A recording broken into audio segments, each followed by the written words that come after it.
We find ourselves in a mysterious place located near the city of Philo, which is called the Forest of the Lost. One of the travelers who found himself in this place was very frightened by the creatures that lived here. At the same time, he is very surprised that monsters appear in this place, since these paths were previously safe. However, now a small group of goblins armed with some very serious weapons stands in his way. One of them makes a quick dash towards his victim, realizes that there is no way she can escape, and raises her sword. The fate of this unfortunate traveler is sealed, and now he is forced to leave his mortal body in this place. Meanwhile, we are transported to another part of this forest, over which hangs a giant moon, illuminating the path in the night. The second group of travelers continues to go deeper into this forest, saying that they are almost reaching the right place. One of the warriors says that a local small town is posting a quest for the complete destruction of goblins. Along with two warriors, a sorceress named Katarina comes here to practice. After some time, they hear a strange sound that is very reminiscent of some mysterious melody. Katarina turns around and sees a mysterious silhouette slowly approaching them, humming something under its breath. After some time, this figure stops right in front of them and looks at them carefully with genuine interest. A young man with long white hair is surprised that someone is going much deeper into the forest than he is.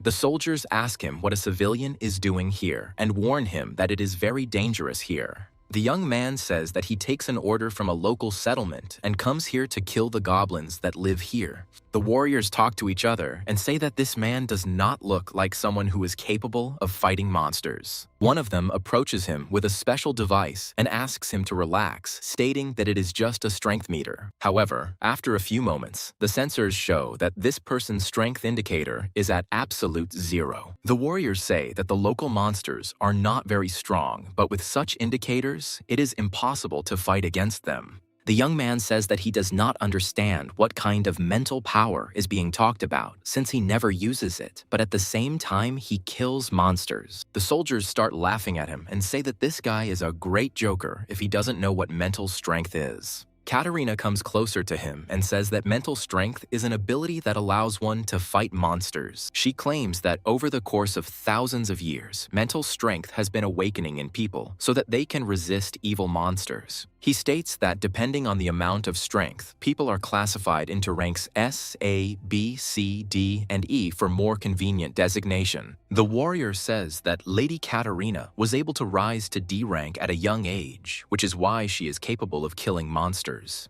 The young man turns around abruptly and walks away quickly, saying that he refuses to leave this place. The warriors look at him with irritation and ask why he does not act according to safety rules, but he ignores them. Katarina says that they are wasting their time, and if this person wants to go to these places, he is free to do whatever he wants. She also says that the monsters here are quite weak, so even a person with absolutely 0 mental strength will not be lost here. After this, they go deeper and deeper in an attempt to find monsters and quite quickly come across a small detachment of goblins. Warriors armed with sharp swords easily destroy weak goblins, gradually reducing their numbers. For more or less trained soldiers, such battles are not a serious test, and they try to complete the task faster. Katarina, in turn, decides to use the magic of the water spirits and tries to call upon them to help her. With little effort, she manages to create a great whirlpool, which attracts a large number of goblins. After some time, they are able to easily destroy most of the cluster of these goblins.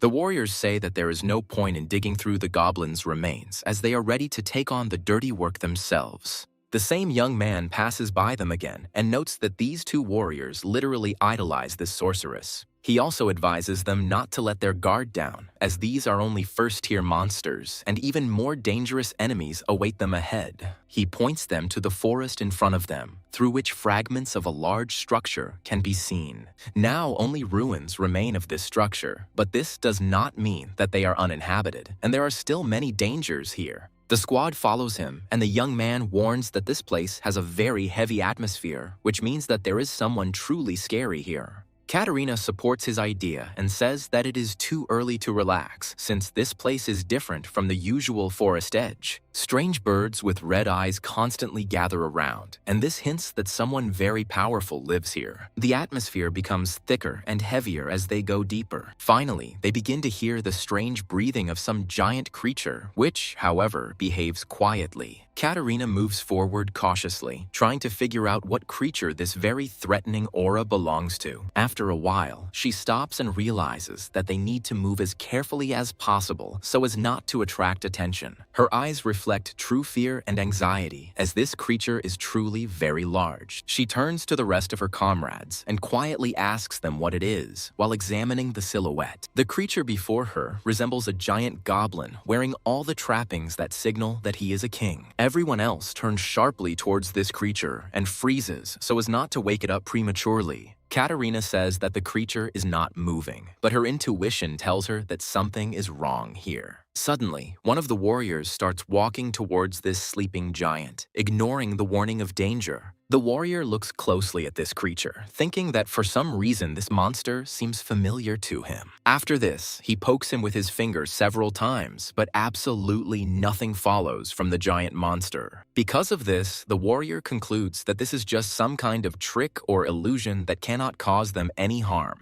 He turns around and tells Katarina that it's just a corpse, which means that this time everything is going smoothly and there's nothing to be afraid of. However, at that very moment, the giant goblin begins to come to his senses and his eyes light up with bright lights. The white-haired youth notices these changes in the giant monster's behavior and warns the warrior to be careful. The very next second, this monster delivers a powerful blow with an axe, which cuts off the arm of the slow-witted warrior. Feeling incredible pain, he immediately grabs the place where his limb had just been and begins to scream loudly. After this, he takes a few steps away from his opponent and turns right at him with fear. He wonders if this creature is really alive and has been pretending to be asleep all this time. Meanwhile, the third-rank monster called the Goblin Chieftain rises to its feet and prepares to kill everyone. It also produces a loud scream to instill terror in its potential victims and make them defenseless. This scream is so loud that it causes both warriors to freeze in place in horror and lose their fighting ability. After this, they fall to the ground and Katarina tries to help them, but they are unable to regain consciousness anytime soon. Katarina asks her comrade not to take any action so as not to risk his life, since she will help him. She reflects on the fact that this monster is quite strong, so this factor cannot be neglected and the strongest skill must be used immediately. After this, she decides to charge her staff, saying that it will release the divine power of water and drive out evil spirits. At that very moment, a giant, crazy water shark appears out of nowhere and rushes towards its new victim. However, despite this, the monster repels this attack with surprising ease, and not a single scratch remains on him. Katarina wonders how this is even possible and realizes that this monster is at least on the 3rd level. She tries to figure out what to do in this situation, but the monster wastes no time and immediately prepares to counterattack. Katarina tries to create a special water barrier in order to protect herself and the person behind her. However, it turns out that this water barrier is not as strong as she thought, so the impact that falls on her is significant. Katarina falls to the ground and says that she manages to cast protective spells on herself, but even so, she takes a lot of damage. She remembers that the assignment contains information that only 1st-rank monsters should be here. She also looks at the 2 knights who are already unconscious, meaning their expedition is doomed to failure. Looking at this monster, she wonders if she is really destined to die here, in this god-forsaken place. Finally, she reflects on how, because of her, that guy, who is obviously an ordinary person without abilities, also gets into trouble. However, there is no time to think about this for long, since the monster is already delivering a powerful blow with its sword. Katarina closes her eyes, realizing that she definitely won't be able to dodge this blow, and tries to accept her fate with dignity. 1 second passes, and then a few more, but Katarina still doesn't feel any changes in her body. She carefully opens her eyes and wonders if she can possibly survive such a monstrous blow. However, an incredibly amazing sight appears before her, which makes her freeze and lose the power of speech. That same ordinary guy, who seems like a simple person to her, turns out to be able to stop that blow with 1 hand. The monster tries to make even more efforts to break through this defense, but it is not successful. Meanwhile, the young man looks closely at his opponent and looks away with a bored expression, realizing that this is too easy. Katarina can't believe that this man is saving her and is able to repel such a powerful attack from a 3rd-rank monster with 1 hand. Meanwhile, the young man asks Katerina if she can move, and she immediately replies that she is fine. He politely asks her to step aside, adding that otherwise he might accidentally touch her, which he would like to avoid. Katerina stands still for a second and a half, after which she says that this does not cause her any problems. Hiding behind the trees, she asks him if she's gone far enough, and he states that it's the perfect distance. Immediately after this, he turns his gaze to the giant monster, who politely decides to wait until they finish their conversation. He asks the monster if he has ever seen lightning, but the monster does not understand human language and does not answer. The young man immediately decides to demonstrate what he has said in practice and begins charging his blade with electricity. The monster also begins to feel as if it is going to rain and quickly lifts its head up to look at the sky. Leaden clouds are already forming above it, which are capable of causing enormous amounts of damage with an electrical charge. Gradually, the energy contained in these clouds begins to collide with each other and form those very lightning bolts. The young man decides to use the thunder attraction skill, which is a different type of interaction with nature. His magic works on different principles, and for people who have mental power, it seems completely unfamiliar.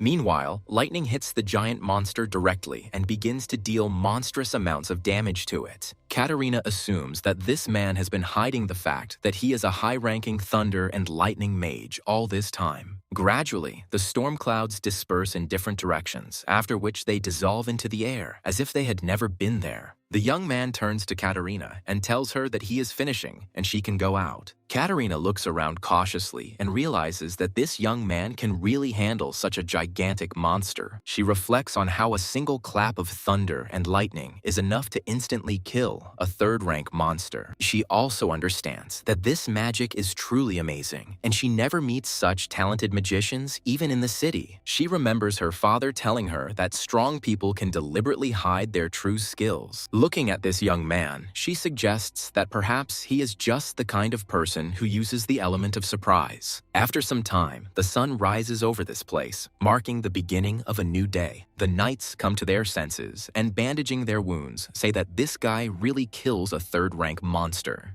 Katerina tells them that there is no need to be so skeptical, since he is saving their lives. She also says that this man is their savior and they are forever indebted to him for his help.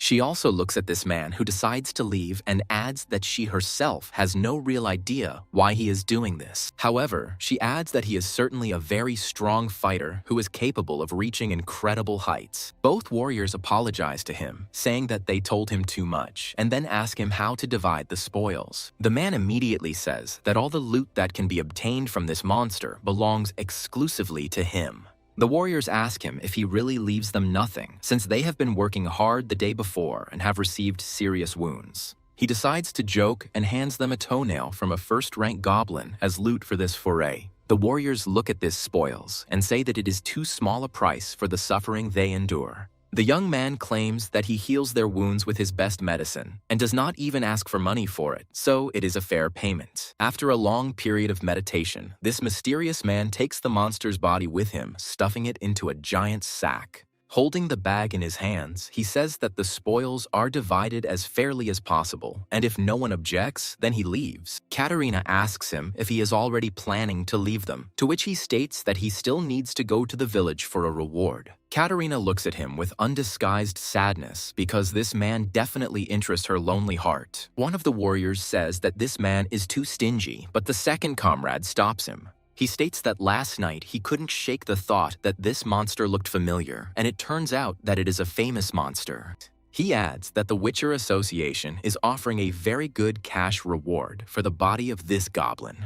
He adds that they just need to deliver his body to the city, and there they can exchange it for even more money. The young man stops and asks them what they just said, using his incredible hearing. His eyes begin to sparkle, and then he realizes that this monster can be worth a lot of money. After this, we are transported directly to the city of Furno, which has enough residents to allow large-scale trade to flourish. The protagonist reaches the office of the Witcher Association and receives a substantial reward for his loot. An association employee hands him a chest tightly packed with various precious stones and asks him to take it. The young man realizes that these spiritual stones are absolutely identical to the stones he used before in his world. Looking at the two knights who have been next to him all this time, he sees sadness and sorrow appearing in their eyes. He gives them a small portion of the money he was paid and tells them that they need to go home and lick their wounds. After this, he turns around and says that they are even, which means it is time to say goodbye. Katerina immediately grabs his hand, saying that she doesn't want to let him go right now and asks him to pay her a little attention.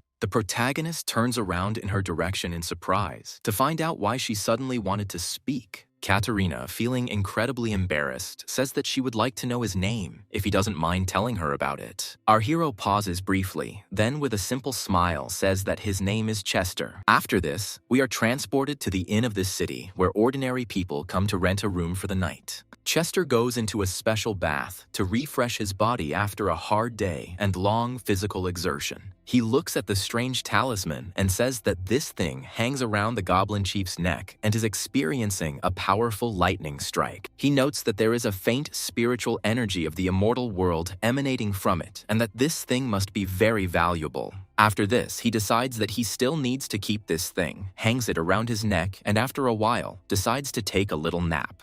However, gradually this thing begins to glow and fill with a large amount of energy. Its radiance grows brighter and brighter with each passing minute, as if it were some kind of instrument that needed to be charged. Once the charge reaches its maximum, a bright flash occurs, after which a strange silhouette appears in the water. This silhouette belongs to a beautiful woman who quickly rises to her feet and looks around carefully. This nine-tailed fox werewolf named Betty happily talks about being trapped here for 5,000 years. She also decides to look at the person who wakes her up, and lights immediately light up in her eyes. Chester continues to doze all this time, completely oblivious to the fact that another entity appears here. Betty comes closer to him and says that an incredible amount of spiritual energy is emanating from him. She reflects on how incredibly lucky she is and so decides to try some of this energy. The spiritual werefoxes have a very specific feeding method, so she decides to simply kiss him on the lips. Betty reflects on how this is an amazing feeling, the likes of which she has not experienced for a very long time. Pulling back slightly, she reflects on how it feels like her body is being filled with spiritual energy. Chester suddenly opens his eyes and asks her who she is and how she gets into his bathhouse. Betty jumps back sharply and asks herself in fear if he really woke up so quietly that she didn't feel it. After this, she talks about how it is she who makes her wake up and asks if he really doesn't remember anything at all. Chester looks at her closely and asks if she is the fox engraved on the pendant. Betty, meanwhile, also decides to take a good look at the man who saves her from this eternal captivity. She notes that this man is incredibly handsome and mentally decides that she needs to test his strength. Immediately after this, she casts a quick spell and exhales a small mist that quickly spreads throughout the room. Chester looks at her in surprise and asks what she was planning and why she decided to use a spell on him. After a few moments, he feels the space in front of him begin to distort, after which it returns to normal. Two girls immediately appear in front of him and ask him why the gentleman is taking a bath alone. One of them immediately approaches him and says that they can help him and relieve his boredom with their techniques. They also praise his incredible muscles, saying that he looks like a real hero from their favorite novels. Another girl says that his body is getting hotter by the second and asks him not to worry. Betty, meanwhile, continues to watch closely what is happening in the hope that her illusions will work. She reflects that if this man cannot resist her art, then she does not know who else can help.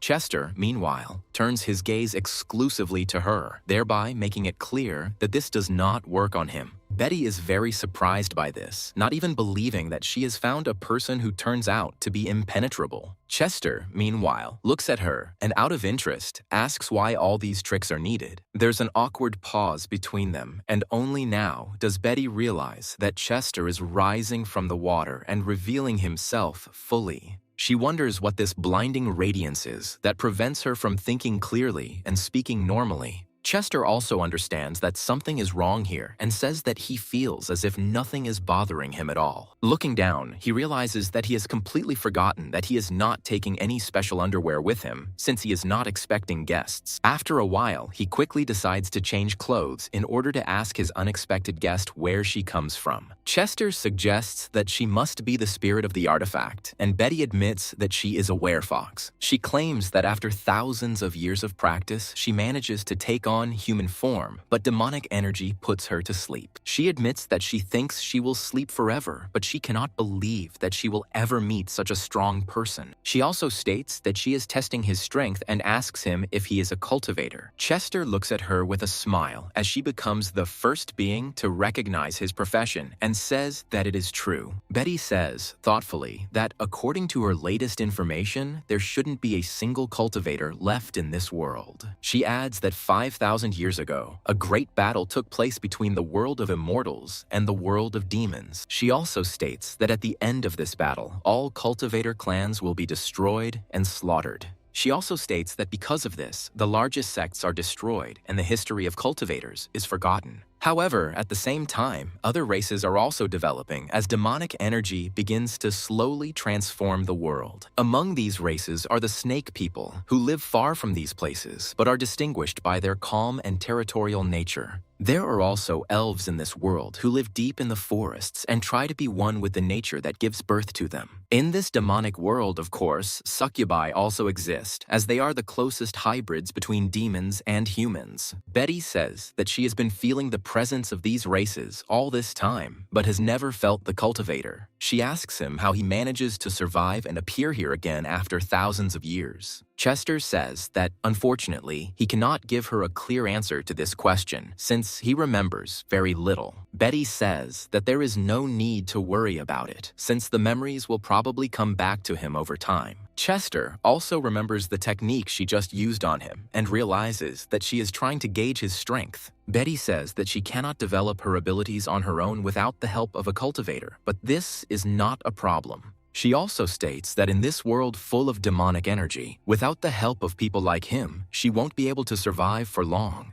Betty claims to sense his powerful spiritual energy and asks for permission to follow him. Betty adds that she has a highly developed sense of smell and can sense the ancient artifacts he is looking for. Chester agrees almost immediately, saying that from this day on, they will travel the world together. Betty is very surprised that he gives his consent so quickly and does not even waste a second to think. She asks him if he doesn't want to ask for anything in return, because that would be too dishonest on her part. Chester says that it costs him nothing to share spiritual energy since he already has a lot of it. He also reminds her that she promised to help him search for ancient artifacts, and that's all he needs now. After they finish their acquaintance, they decide to wait until the next day to go searching. Betty repeats his name again and asks if she is remembering it correctly, and Chester says that she is learning his name perfectly. Betty thinks about it and says that the name sounds very familiar, as if she has heard it many times before. A few moments later, she suddenly jerks sharply, as if she senses the presence of something incredible. Chester asks her what's going on, and she states that she senses a very powerful artifact in a certain direction. Chester immediately rushes there, saying that this is simply wonderful news, and is going to check out what is there. They quickly reach one of the squares in the city of Furno, which at that moment turns out to be simply overflowing with townspeople. Betty notes this fact and suggests that there must be some kind of celebration going on here since so many people come here.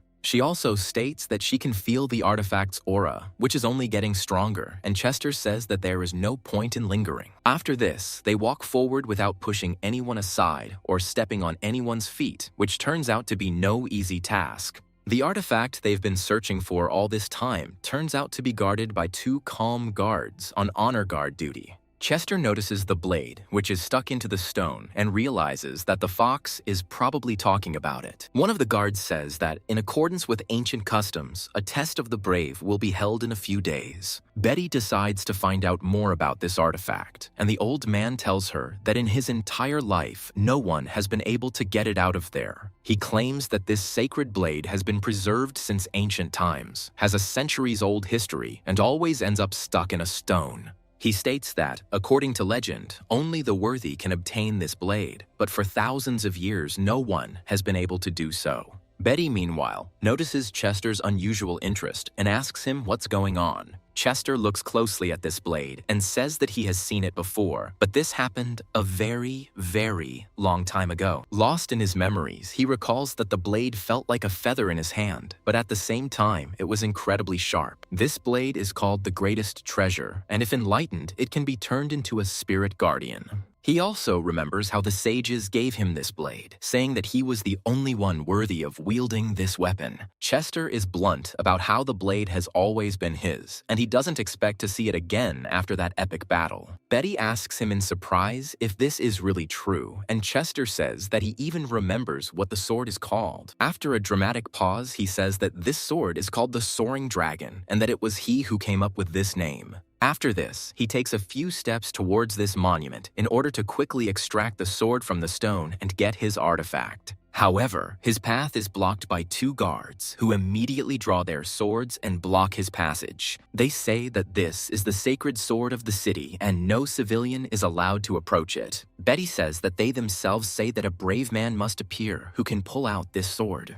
The guards start laughing and say that no one has succeeded in this for thousands of years, and Chester definitely won't be able to get it. They also say that if this person wants to try, then he must first pass the test of the brave. One of them asks what family they are from, adding that unless they are aristocrats, they cannot be let through. Chester says that he may not be a member of one of the 4 great families, but that doesn't change anything.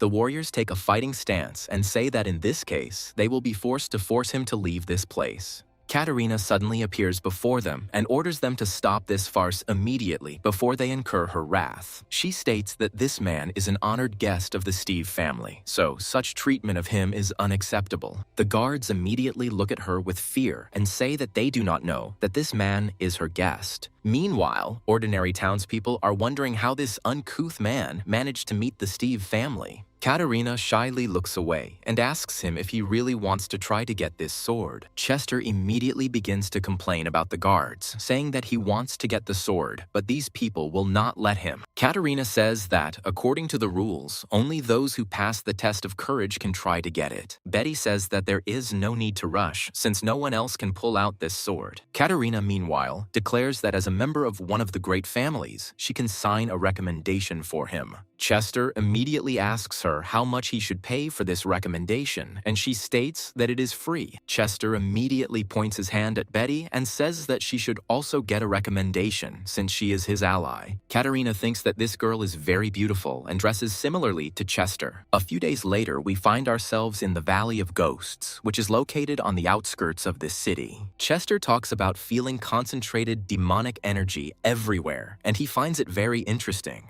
Along with him and Betty, a huge number of others also arrive here to try their luck. This challenge has a host who announces that all the participants have arrived, and she must explain the rules. Chester notices that Katerina is there while the main presenter talks about getting 3 devil cores. This girl's name is Mel, and she claims that the devil core is the greatest treasure of demonic entities. She also notes that whoever returns with the reward tomorrow becomes the winner and gets the right to pull the sword from the stone.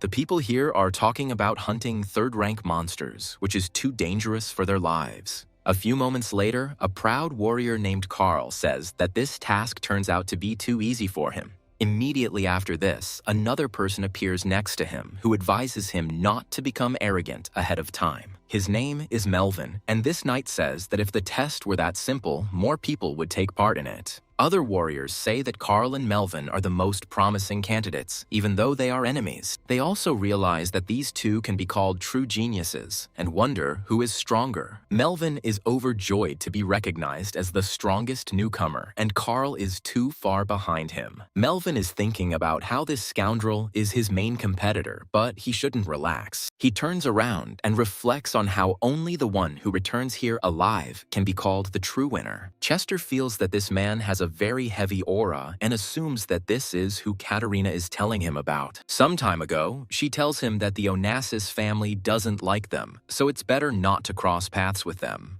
Carl, meanwhile, sets his sights on Chester, realizing that the man is nothing special as a warrior. He muses that Steve's family must really be crazy to send this guy on a test. He reflects on the fact that this time, the whole city is talking only about him and there is no need to worry about the rest. Meanwhile, Mel loudly announces that the test can finally begin, thus giving a start to the other warriors. The fighters immediately rush forward to the Valley of Ghosts in order to find the required number of cores. Carl races ahead, faster than anyone else, in order to get there first. But this test turns out to be much more difficult than it seems. Chester stops after a while, feeling that something is clearly wrong here, and decides to think for a bit. The thing is that there are several forks here, which makes finding the cores a much more difficult task.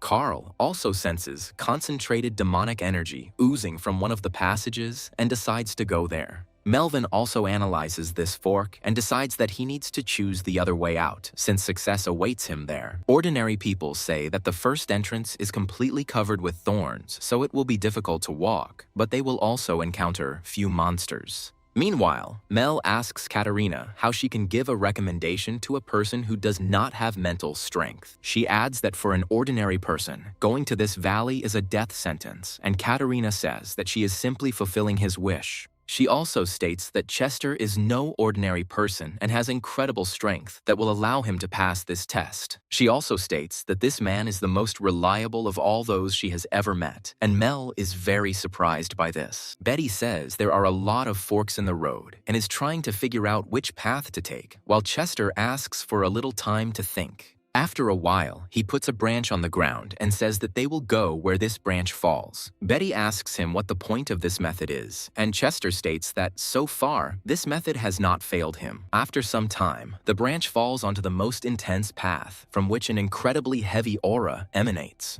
Betty shudders at the goosebumps that immediately run across her skin, and she realizes that this looks quite creepy and unpleasant. Gradually, they go deeper into the depths of this dark forest and feel that someone is watching them closely and gradually creeping up on them. Betty asks Chester if he hears anything, to which he quickly denies, but Betty is not reassured. She says that her sixth sense tells her that something very scary lives here, and it makes her body go numb. Chester says he still can't hear anything, and Betty turns around sharply, hearing strange sounds that resemble footsteps. There is nothing there, so she decides to turn her head a little more to find out what it was. Quite quickly, they discover that in front of them is the silhouette of a girl who seems to be floating in the air. This girl slowly floats forward without touching the ground with her feet and continues to make strange, ominous howls. The fact that these howls echo for many kilometers makes the atmosphere so ominous. Chester and Betty watch the figure closely for a while and realize that it is probably one of the ghosts. Chester calmly moves forward, and Betty tries to warn him, saying that there is no one friendly in this valley of ghosts. Chester says that this is some kind of nonsense, since it is definitely not a ghost, but just a lost girl. He puts his hand on her shoulder and asks if she needs help, hoping that she will answer his call and show him the way. However, instead, the creature begins to slowly turn its head towards him, continuing to make strange howls. Her face appears to be human, but it is terribly distorted by an otherworldly force. Chester looks at this face in surprise for a while and realizes that most likely this girl will not be able to tell him the way. Immediately after this, he decides to strike a powerful blow in order to free this creature from the shackles of unnatural life. After this, the monster falls to the ground, and its body becomes much more tangible, as if returning to the real world. Chester says that Betty is right, and this monster really is a ghost. Chester suddenly says that this ghost looks pretty good, so it would be great to take off her clothes. Betty is surprised by such a strange decision and tries to figure out what the logic behind such an action is. Taking a closer look, she realizes that this ghost's clothes look quite rich and high quality. Betty briefly considers why she needs to take off her clothes, but Chester declares that he already figures it all out.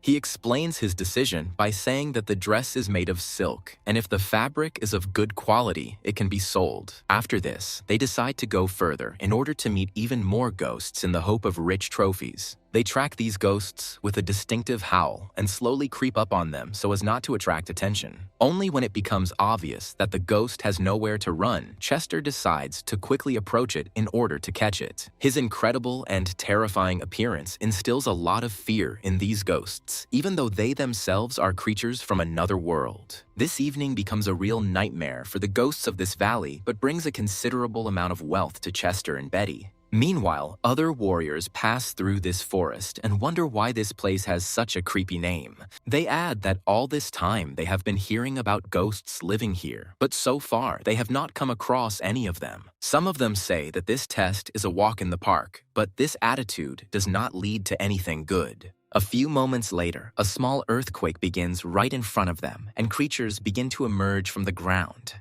These creatures turn out to be the living dead, who were once thrown into this cursed land a long time ago. Over the years, quite a few laughing carpets have died here, but now they have a new purpose in the afterlife. The warriors guess that these creatures are hiding underground to avoid the thorns, and they realize that there are quite a lot of them. After a while, one of these dead creatures jumps forward, simultaneously ordering other monsters to surround their victims. A real massacre begins in which hardly anyone can remain alive due to the numerical superiority of the monsters. Meanwhile, we are transported to a quieter section of the haunted forest, which is already being cleared of most of its inhabitants. Chester continues walking through the forest, humming a song and dreaming of finding even greater riches. Betty reflects that this man turns out to be a little greedy and spontaneous in his actions, but she feels calmer around him. She emphasizes that even in this frightening forest, she feels much more confident, and this is already a good sign. After some time, another fluttering silhouette appears in front of them, which belongs to another ghost. This monster turns out to be a ghost servant who says that she hasn't met people who are capable of coming here for a long time. After that, she says that they look incredibly delicious and she will hardly be able to restrain herself after devouring them. Chester sees before him not another monster, but an opportunity to fill his bag with a large number of inexpensive clothes. He says that he can't guarantee that she will stay fed, but he definitely plans to take her clothes. The ghost servant does not expect such a mood from the traveler, who should be frightened just by seeing her. However, it is precisely this spontaneous behavior that arouses her even greater interest, because she has not yet met such people. She asks him what these ambiguous words about him going to take all her clothes mean. Chester says there is no hidden agenda here, and he is simply going to take her clothes for himself while they are still in good condition. The ghost servant becomes angry and asks him how a pathetic little man dares to talk to her like that. After this, she flies into the air and uses a special rune, saying that he himself asked for serious trouble. She summons a large number of bats, telling them to tear him into small pieces. Chester looks at her with a smile and says that a pathetic flock of bats is completely incapable of such a thing. Before he can deal with these monsters on his own, a bright flame appears next to him.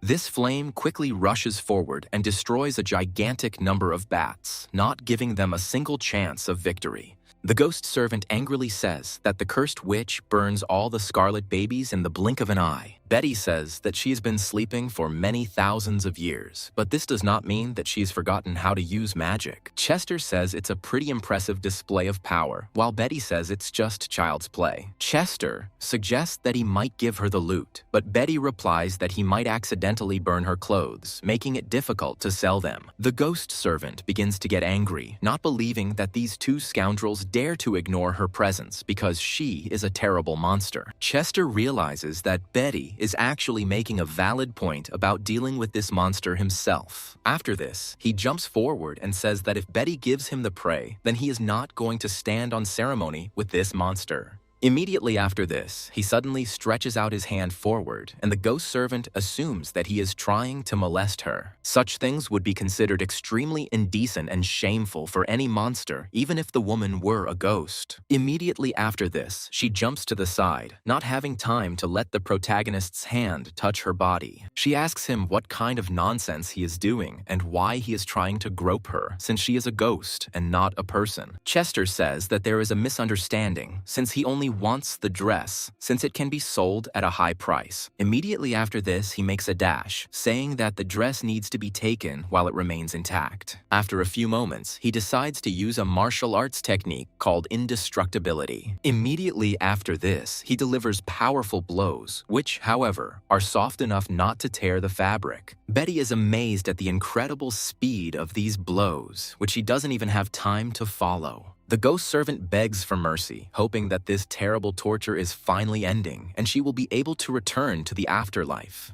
After a few moments, she disappears completely, and the dress that she had been wearing all this time remains safe and sound. A strange diamond also begins to hang in the air, which is the concentration of the spiritual power of such a monster. Betty says that this is the devil's core, the presence of which is the main condition for passing the test. Betty says that now that they have fulfilled the conditions, they need to go back and try to pull out the sword, but Chester is in no hurry. He claims that there are many more monsters to be found here, and he is not going to miss any of them in order to get more money. Meanwhile, on the other side of the Valley of Ghosts, a real fierce battle is unfolding. Melvin will be able to defeat the giant monster, inside of which is a demonic core of the required rank. He is already beginning to celebrate his victory, saying that this is exactly what he has been looking for all this time, and emphasizing that everything turns out to be easy. Carl suddenly appears behind him, saying that he doesn't expect Chester to be able to defeat a rank 3 monster. Melvin quickly turns around, and Carl says that he is just lucky to survive this fight. Melvin asks him if he has been following him all this time in order to take his treasures and simply finish him off. Carl calmly shows the cannonballs he holds in his hands and says that he has no need to rob him. Melvin immediately realizes what he is really after and prepares for a fierce battle. He turns towards him and says that now it becomes clear to him that Carl comes here only to kill him. Carl, in turn, grins, realizing that, despite the fact that his plan has just been revealed, it no longer changes anything. Melvin asks him if he is strong enough to handle it, and Carl states that he won't know until he tries. Melvin decides to attack first, taking advantage of the fact that Carl is clearly faster than him due to the fact that he is wearing lighter armor. That is why he decides to make a swift dash forward in order to gain the initiative and set the pace of the battle himself. He delivers a powerful, sweeping blow and says that this will be enough to end his miserable life. Carl counters by calling him a pathetic, reckless idiot who is getting himself into the grave with such maneuvers. He easily manages to parry this blow and seize the initiative in this difficult fight for a while. An incredibly fierce battle breaks out, but neither of them can gain the upper hand due to a slight difference in skill. Melvin notes that Carl is able to fight him on equal terms, which turns out to be unexpected as he becomes much stronger. Melvin also emphasizes that their powers are of the same rank, so they will not be able to deal with each other without outside help. Carl grins and asks him if he really thinks he's coming here alone. At that very second, the air begins to tremble as a small dart cuts through it at incredible speed. Melvin doesn't have time to react to such a vile attack, and a dart from behind immediately hits him in the neck. Melvin feels a lot of pain and realizes that it's all over because the arrow is laced with a very strong poison. Another man emerges from the thicket and says that the meeting with Melvin is incredibly unexpected. This man turns out to be John Walton, who says that he needs a strong ally to get the core. Melvin drops to one knee and tells them that they will face real hellish revenge for insulting his family. Carl takes a few steps towards him and immediately puts a knife to his neck, his face breaking into a creepy smile. He states that everything that happens in the Valley of Ghosts remains forever only in this Valley of Ghosts. At that very second, he delivers a powerful blow in order to finish off his opponent, who is already very weakened. Looking at his body, he says that this scoundrel has been putting spokes in his wheels for a long time, but in the end, he dies from his blade.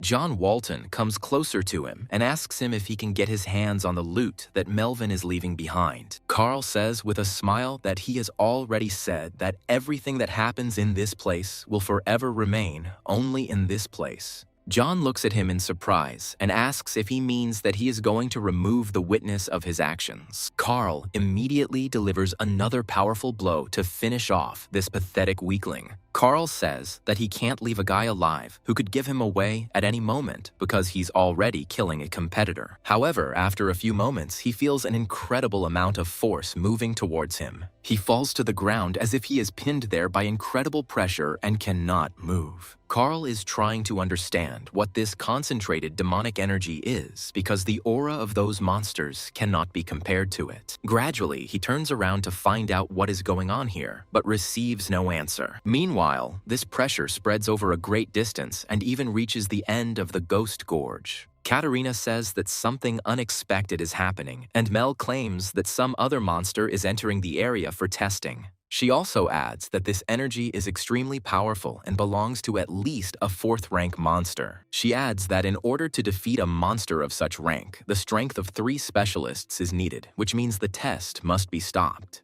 Katarina immediately thinks about Chester, hoping that he will be okay and will be able to avoid facing this monster. The monster that has such a profound effect on her turns out to be a giant gargoyle sitting on a column. This energy actually comes from a 4th rank monster, and it has a powerful diamond embedded within it that is filled with demonic energy. Chester and Betty accidentally spot him, and Betty suggests they step aside, but Chester immediately refuses. He explains his behavior by saying that he promises to kill all the monsters, which means he will have to finish this one off too. The gargoyle looks at them in surprise, wondering why these people don't start running when they feel her pressure. She suggests that their mental strength is so weak that they cannot sense her terrifying aura. Betty turns sharply towards Chester and realizes that such things have no effect on him at all. All his attention is focused on the large, shiny stone that is located near the gargoyle and is probably worth a lot of money. Chester says that no normal person would run away when there was a bag of money right in front of him. The gargoyle looks at him in surprise and wonders what he means when he calls her a money bag.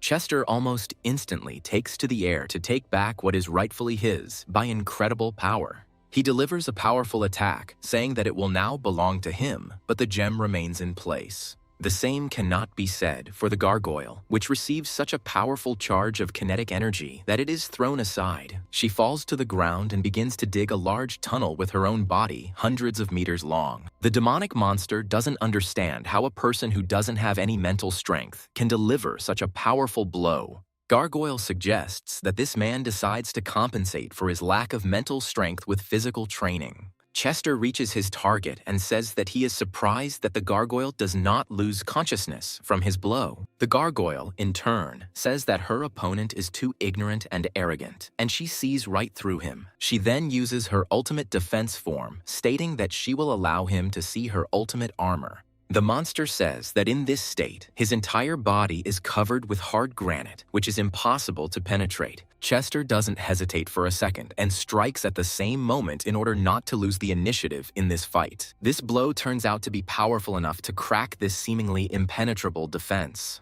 The gargoyle muses that he has never seen anyone so strong and that the force of the blow sends him flying even further. Betty quickly gets to Chester and asks if he's okay, to which he replies that his arm is a little numb. Chester also notes that she took his bag, to which the fox states that one should never forget about trophies. After this, she begins to feel a significant increase in the amount of demonic energy in the air and steps back. She understands that this only indicates that the monster has decided to greatly enhance its physical abilities. Betty adds that this energy is moving towards this monster, so it is better to be careful now. Chester says he can handle the threat and asks her to take care of herself and stay away with the spoils. The gargoyle muses that this is the first time he has met someone like this, and that now he can stretch his muscles. The gargoyle adds that he hasn't been in such a good mood for a long time, but that he doesn't understand the consequences beyond that. At the same time, he begins to use his staff to deal powerful blows to the ground and cause changes in the atmosphere. Chester and Betty look in surprise at a small amount of black fog that appears out of nowhere. Chester guesses that the aura of this creature contains a very strong poison, which gradually affects its skin. The gargoyle says that his magic not only restrains the enemy during battle, but can also poison the enemy.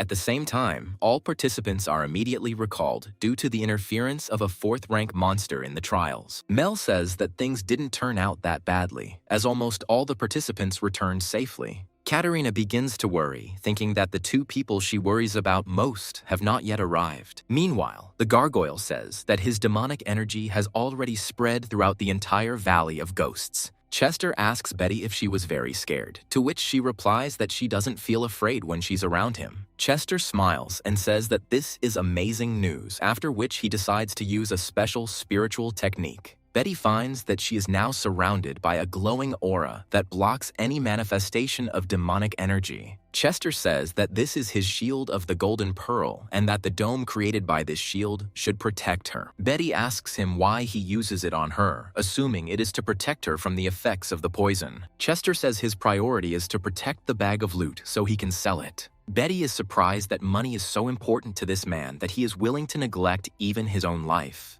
Chester, in turn, speculates that the toxicity of this poison increases over time. The gargoyle suggests that anyone who is unable to protect themselves and tries to save others is acting extremely arrogantly. Chester, meanwhile, decides to put an end to this senseless theater and says that he has already talked enough with this monster. The gargoyle tries to understand why he is waving his arms so actively and begins to mutter strange nonsense under his breath. Betty listens carefully because she has heard this mantra somewhere in the distant past. She remembers that this is the blessing of the 5 lightning bolts and that whoever possesses this knowledge is able to control electricity. Chester continues to concentrate as much as possible on the spiritual energy that passes through his body into the atmosphere. After this, he opens his eyes, which are already beginning to sparkle with incredible lightning energy. After this, he creates a small, wide lightning bolt and calls it a thunderous execution technique that destroys everything.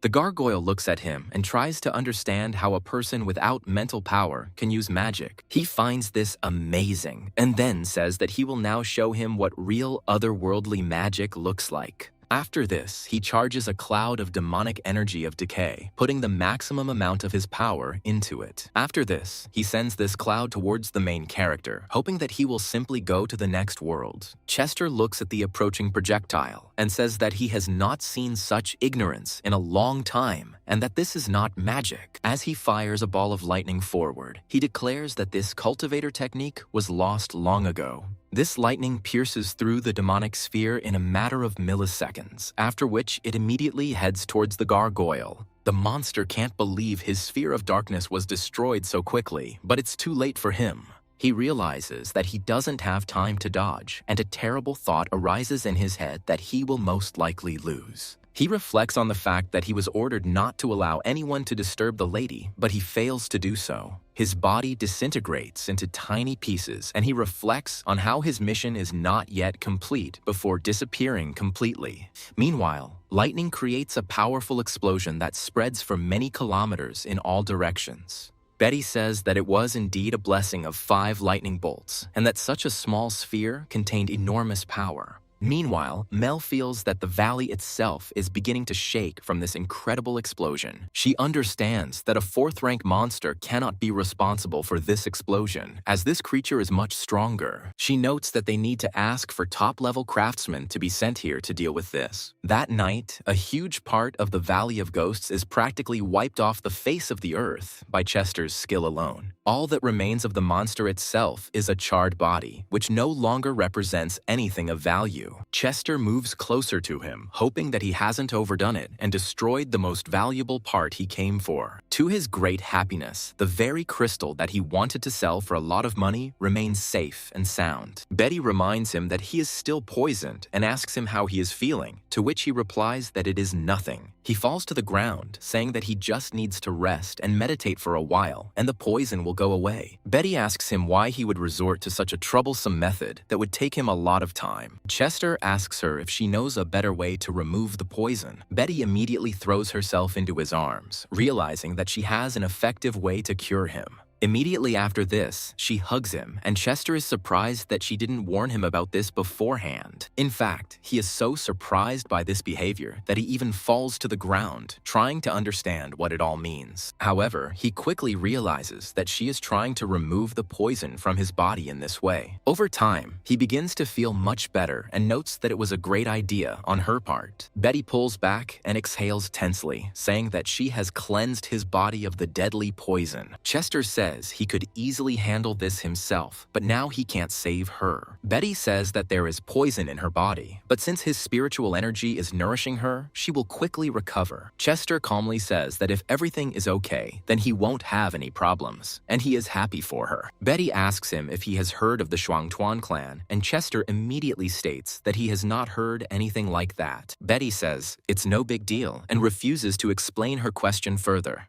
On the other side of the Valley of Ghosts, everyone is terrified and awaiting the appearance of this terrible monster, fully armed. Mel muses that she must guard the passage until the highest-ranking mental power masters arrive. She understands that if it costs her life, then she is ready to accept this sacrifice because they cannot allow the monster to pass. Mel suspects that a monster is approaching and tells everyone to be ready for battle. However, after a few moments, the fog suddenly clears and a very surprising picture appears before them. Chester holds the body of the defeated monster in his hands and wonders why there are so many people here. Betty says that they are not late and notes that they still passed this test and defeated another monster. Mel and the other fighters look at them in surprise and try to understand how an ordinary person with no mental powers could defeat this monster. Mel notes that, judging by the fluctuations in the aura, the monster in the valley was indeed a fourth-rank monster, but the entire explosion remains a mystery. She assumes that this man is hiding his mental power, and it was he who destroyed this monster with one blow. Katerina happily says that she knew they would be able to return safe and sound no matter what. Carl muses that something inexplicable must have happened in the valley, which is why the monster died. Chester throws the monster's body onto the ground so everyone else can look at it and see for themselves. Immediately after this, he steps on it with his foot and says that he would like to sell this monster to the Witchers Guild. Betty also shows off a giant bag of loot, saying there's a lot of interesting stuff here. Mel is amazed and asks if he really wants to sell all this, and states that there is no problem with that if he is concerned about the legal issue. Mel can't believe that a man who defeated a fourth-rank monster is trying to profit from small trophies. Soon after they venture into the depths of the Ghost Valley, an uninvited guest appears who poses an even greater threat. The demoness says that her favorite pet was killed after all, and now she will have to return on her own. She notes that the newcomers from this city are so strong that it irritates her, but suddenly she falls silent. As she descends, she discovers several particles charged with mysterious energy and attracts them to herself. After carefully analyzing them, she says that for some reason, these particles make her feel nostalgic. After thinking for a while, she realized that this was spiritual power, which was a remnant of the battle with the great cultivator. Everyone calmed down a bit after the trial of the brave ended, and Chester and Betty quickly sold the monster's corpse and got rich. After that, everyone returned to the Holy Ball Square, which now looks like a pathetic reward for defeating these monsters. Mel says that they had some difficulties during the tests this time, but everything ended well. She also states that overall, the two candidates managed to obtain third-rank demonic cores, which is surprising. Carl is annoyed that everyone is only looking at Chester, even though the fourth-rank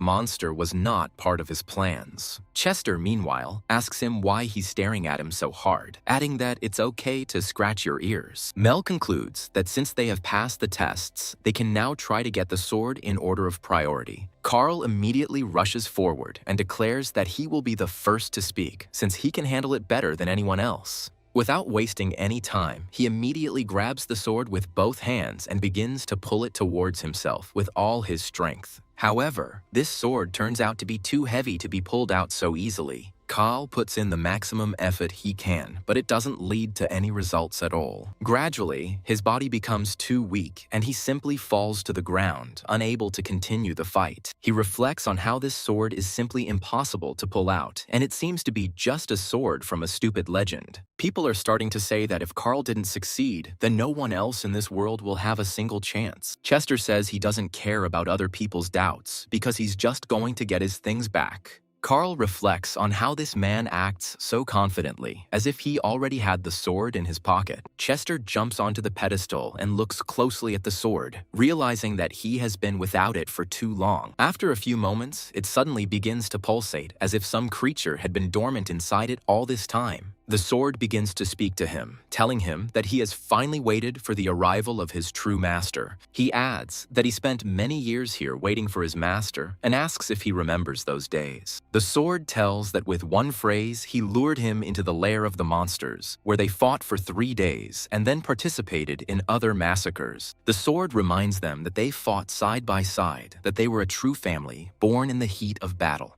Chester reflects that he has a bad feeling about this, as if this sword is very worried about its loneliness. After this, he grabs it by the handle and says that loneliness is over and it is time to return home. Immediately after he grabs it, a mysterious aura begins to emanate from the sword, spreading into the air. A small dome is also created which begins to shine as if it were a miniature sun and astonishes the common crowd. Chester, meanwhile, makes a sharp movement and pulls the sword out of the stone, adding that he welcomes his weapon. After looking at it carefully, he also says that this sword is called the Soaring Dragon. People who witnessed this procedure cannot believe that someone pulled out a sword for the first time after 5,000 years. They begin to wonder loudly who he is and how he got so much power. Gradually, the sword's aura begins to change significantly, and a giant creature appears around it. Soaring Dragon says that he's finally freed from that stupid rock and calls Chester baby. He asks him if he remembers him, but falls silent because he is so happy that they met again. Chester says that he doesn't remember absolutely anything that was told to him and doesn't understand what kind of dragon it is.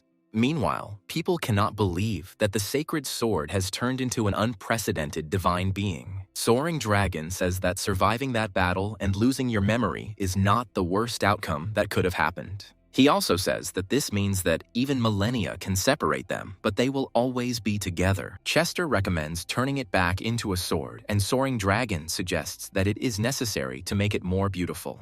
Katerina continues to watch this and thinks that she should be the first to congratulate him on this incredible victory. She also says that she always believed in him, and now he is a well-deserved face of this city. Chester says that he should thank her for recommending him for this test, and Katerina blushes. However, after a few moments, she sees a bright silhouette flash past her, and all she can see is a small tail. Betty throws herself into his arms and tells him that he is definitely not an ordinary person because he was able to master the sword. Katerina and all the other observers watch what is happening because it looks like a very specific form of gratitude. Betty says that her decision to follow him was the right one, and Chester asks her to behave decently. He also says that he can't breathe and that if she continues to press him like this, he will simply suffocate. Katerina reflects on the fact that she has been acting quite decisively, and this is her main problem. Mel is excited to hear that the 1,000-year-old legend turned out to be true, and it's just amazing. She adds that she has been holding this event for several years now, and today she was lucky enough to see the winner. Mel asks him to hand her the sword for a few minutes so she can examine it properly. Chester agrees, but asks her to handle the sword with care, as it is quite heavy. Mel promises that she will return as soon as she takes a look at this sword.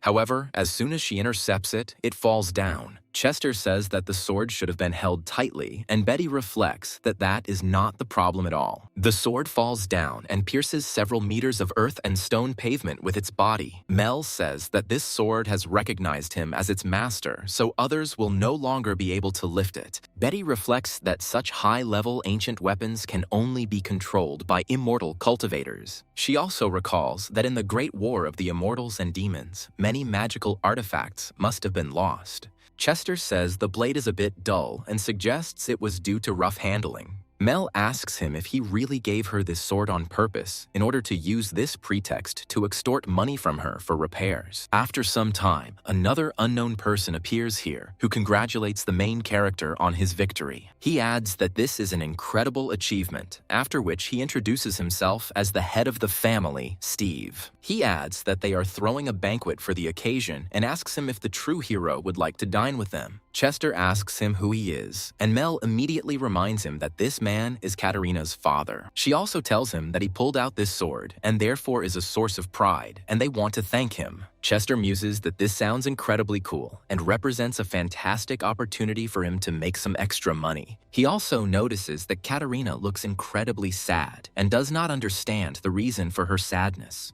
He comes closer and asks her what she is doing here, adding that her father has invited them to a banquet which they must attend. Katerina is very happy that he came so close to her, feeling that her heart is about to burst out of her chest. Chester asks her if she's okay, noting that she's been acting weird today, but she claims he's imagining things. The head of the family notes that this man immediately stands out from the crowd thanks to his incredible energy. After some time, they are transported to the residence of this family to get to know its inhabitants better. Betty says that the house is incredibly huge, and Katerina invites them to stay the night, assuring them that it is free. Chester, meanwhile, is trying to bargain for even more money for himself, saying that he got the sword and raised the prestige of the city. The head of the family says that he is ready to give him a lot of money for being able to pull out the great sword from the legend. Chester doesn't hide the fact that all he needs in life is money, but he still hasn't said where he plans to spend it. Only now does he explain that as long as he has money, he does not need food and water, since that is how his body works. Betty recalls that this is a fasting technique where cultivators do not rely on food and water as long as they have spiritual strength. She also realizes that Chester simply doesn't remember having such skills, so he doesn't know the real reason for this behavior. Soon, the soaring dragon eats absolutely everything that was on Chester's plate because he refused.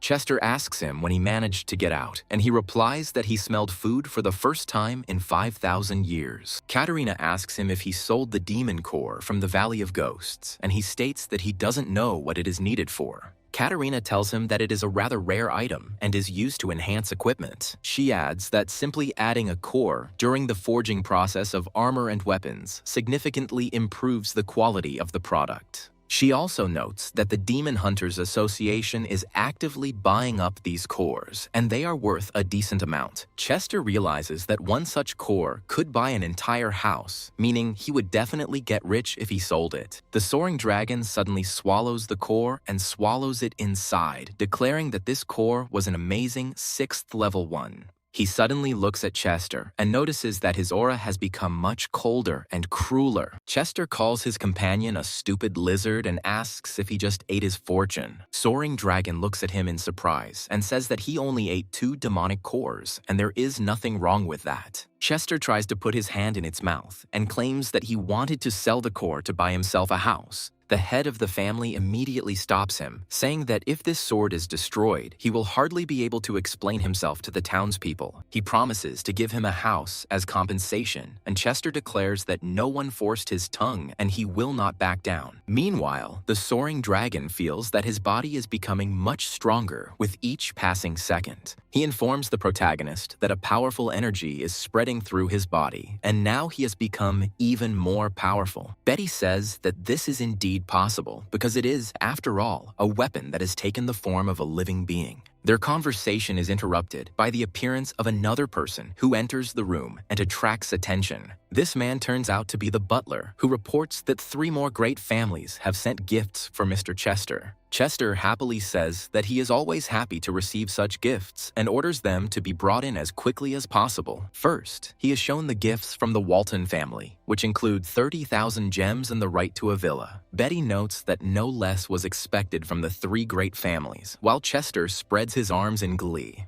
After this, he takes the documents of ownership of the new villa and says that he has already been promised the house, so it can be exchanged for money. Another family also gives him paladin armor, which is impenetrable and will help him in the fight against monsters. Chester says that this armor is too heavy and bulky, so it is better to exchange it for money. The doors begin to open slowly, and the butler announces that the Onassis family has decided to send him 3 beautiful maids. Chester looks at the approaching girls in surprise and realizes that they look rather suspicious. However, the maids' outfits are too revealing, and they behave rather brazenly, trying to please the main character. Coming closer and closer to him, they say that as soon as they become his servants, he will feel very comfortable. Katerina reflects on the fact that such licentiousness is not like the behavior of normal maids who are usually sent to houses. Chester says that there are 3 beautiful girls in front of him, and it will be almost impossible to resist them. He asks them if they are willing to do anything to satisfy him, and they immediately answer that they are willing to do anything. Chester immediately turns around and declares that it would be better to exchange them for money since the attempt to appease him with women failed. The girls look at him in surprise and understand that apparently he is not interested in women and only needs money. After this, the doors open again and another group of people enter the room who are going to present him with gifts. Mel enters with his spiritual colleagues and holds in his hands a previously unseen artifact. Mel says that her gift to the brave man is a medal that will help him in his future endeavors. Mel states that the order decided to award him this medal because he was able to accomplish an incredible feat. Chester states that the medal looks quite expensive and asks if he can exchange it for money. Mel says that it is a symbol of the order's recognition and it grants him incredible privileges, so it is better to leave it. She also says that besides the medal, there is something else that served as the real reason for her coming here. Chester says that if she needs something, she can just say so, and Mel asks him to let her touch him. Betty and Katerina are very surprised to hear this and note the incredible courage of this girl, who does not waste time on doubts. Chester asks her if she really intends to use his power for her own purposes, and Mel states that she wants to measure his strength. The servant immediately admits that she practices magic, which allows her to determine the strength of others by touching them.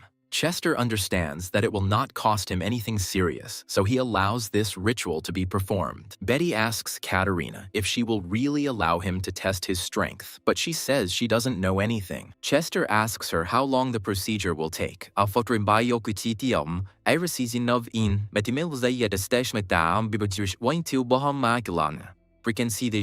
The girl reflects on the fact that she really cannot find any traces of the power of the mind and tries to move on. However, after a few more moments, she feels an incredible source of power that breaks through into her body. After this, she falls to the ground and the servants ask what happened, hoping that she was not seriously injured. Mel says that she felt some unknown force, similar to the one she felt in the Holy Ball. And at that very moment, a few moments later, a powerful earthquake occurs, shaking the walls of the building. Mel struggles to stay on her feet and wonders what this terrifying force is that has appeared out of nowhere. Chester smiles and says that he senses the monster's aura, so it's time to get to work. Meanwhile, the sky quickly becomes covered with leaden clouds, and the atmosphere becomes ominous. A dragon suddenly appears in the sky and begins to unleash fiery attacks wherever it can reach. These attacks leave a huge number of residents with serious burns, and some are left without life.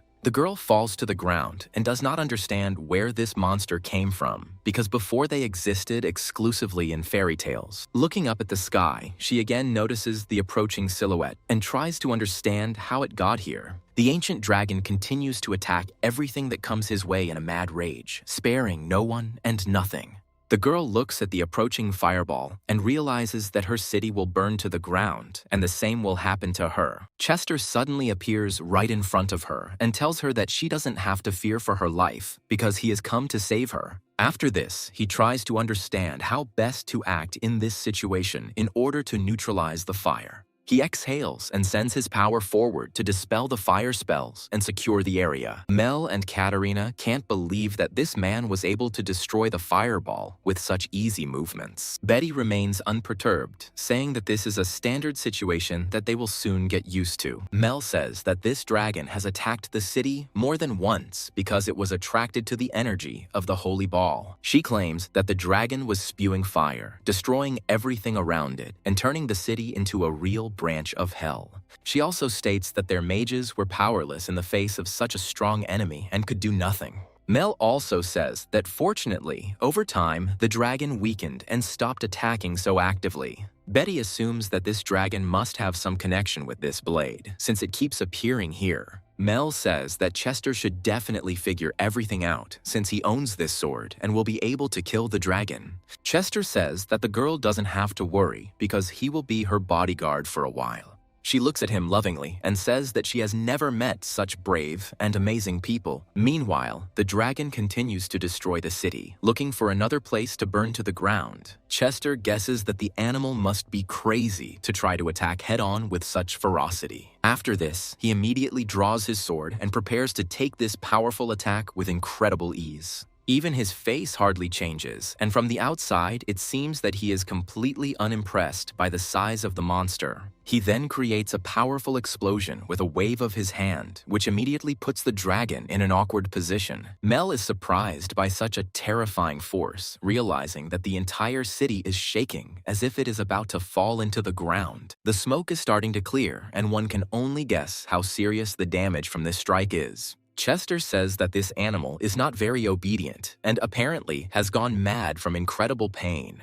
Chester also says that this is a very ancient monster, but he weakly senses the energy flows within it. The soaring dragon says that this beast must have been alive during the great battle and swallowed the great artifact. He also adds that this beast senses the spiritual power of the sword and thinks that it can relieve him of pain. He adds that he never paid much attention to it, since it had not appeared for 1,000 years. Chester happily says that this artifact is inside the dragon, which means it can be taken out and sold. Immediately after this, he declares that if he does not receive the artifact, he will hardly be able to let this dragon go alive. Immediately after this, he delivers a powerful blow, throwing the dragon into the air for another attack. He also states that he can guarantee that it will be quite quick, but it will definitely not be painless. At the same moment, he takes out his sword and delivers a powerful attack directly to the body of the unprotected dragon. After this blow, cracks begin to appear on the dragon's body, from which blood immediately begins to spurt. However, this also proves to be enough to push the artifact closer to the beast's throat. After this, he spits it out, finally getting rid of the serious torment that this substance caused him.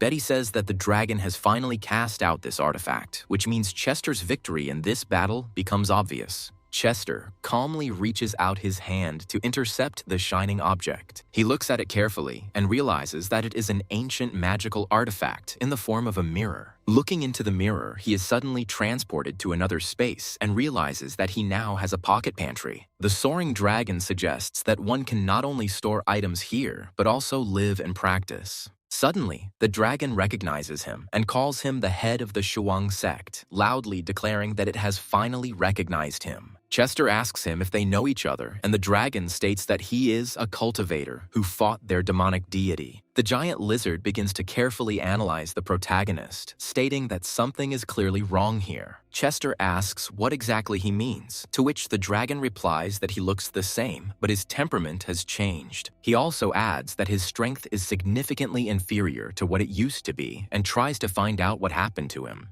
After this, the dragon asks what happened to the demon god, and Chester states that he probably died. These words enrage the dragon, and he says that the demonic god is absolutely powerful. He also states that all living things obey him, and no cultivator is able to stop him, even if it is Chester himself. Immediately after this, he creates giant energy balls, trying to bring down all their power directly on Chester's head. The valiant protagonist counterattacks, claiming that he himself asked for his unenviable fate. He orders his soaring dragon to move forward to destroy the fiery energy rushing towards him.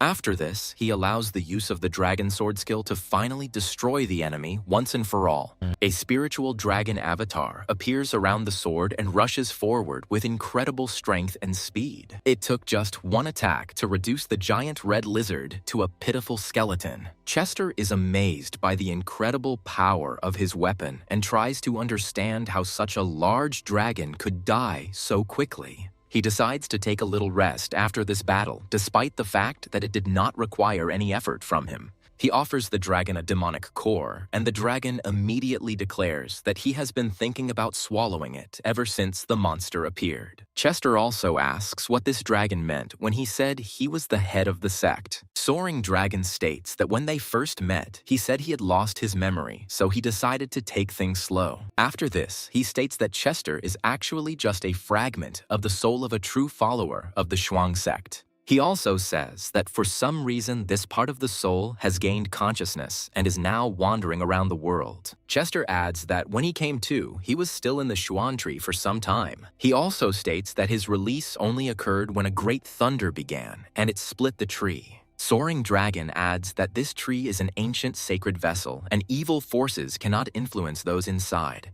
The soaring dragon also tells that 5,000 years ago, a demonic deity was born into the world, which was the sky itself. However, he was prophesied to die at the hands of an immortal, and so the demons created a corrupted weapon against cultivators. However, the sect's founder, Chester, fought until the last moment, trying to stop the demon god. Chester used all his power to trap the demon god in his own soul and then explode it. Soaring Dragon says that because the sect leader practiced a secret technique, his soul was split into 9 pieces. The Soaring Dragon notes that he did not acknowledge his power before, but now he has received his approval. The dragon also recommends that he revive the honor and glory of the immortal cultivators who are no longer remembered. Soaring Dragon also states that their first order of business is to find the remaining spirit fragments. Chester says that if someone wants to take on this responsibility, then they can do so since they are not interested in it. Soaring Dragon realizes that if Chester doesn't search for the fragments of the original spirit, their world will end. He tells him that each spirit fragment contains incredible power and various techniques for strengthening it. Finally, he remembers that Chester is just a man greedy for money and power, to whom he promises incredible treasures. Chester almost immediately succumbs to this provocation and says that he always dreamed of finding the fragments of his spirit and restoring his strength. After this, he heads towards the exit of the mirror and says that they have already been sitting in this place for too long. Meanwhile, they are transported to an unknown place, around which an incredible amount of evil energy is concentrated. The demoness turns to the lady goddess of demons and says that she has brought what they have asked of her for so long. After this, she hands her a desecrated weapon called the Ruler's Club and gives it to her for use. A mysterious girl, incredibly tall, uses magic to attract this cube to herself. After that, she says that this club is really great and that she really wanted to gain this power. These demons also say that she sensed the aura of an immortal near a city called Furno. After a few moments, the demon that had been in that place the whole time declares that this is simply unacceptable. He looks angrily at his subordinate and says that the head of this scoundrel must be brought as quickly as possible. Meanwhile, they are transported back to the city, and there is very little time left before the main character's departure. Mel reflects on how, ever since he arrived in this town, amazing things have been happening all the time. She also remembers that he used spatial techniques in addition to killing the giant dragon. Mel asks herself why, after meeting him, she can't think of anything but him. Immediately after this, she realizes that thinking about such things is a sin since she must restrain her emotions. Meanwhile, they are transported to Katerina's bedroom, where, for some reason, Betty is located. Katerina herself is sitting in her bathroom and thinking about how she still hasn't done anything, even though he will be leaving soon. She wonders if they will have the opportunity to meet again and whether it is worth confessing her feelings now. She notes that it is very awkward and that if she is rejected, she will hardly ever be able to open up to another person. Betty watches her and reflects on the fact that Katerina has good physical attributes and large financial reserves. She notes that if nothing works out, Chester will probably regret it, so they need to be persuaded to get along. Immediately after this, she decides to use a special gas to penetrate Katerina's consciousness. Katerina feels her body begin to move on its own, as if her will is completely lost. After some time, Chester comes to the girl's bedroom to check on her before leaving. However, he does not find her and asks where she went, adding that tomorrow he will leave this city. Katerina comes out to meet him and says that she has been waiting for his return for a very long time. She shyly looks away and says that she is glad that he still couldn't leave her like that.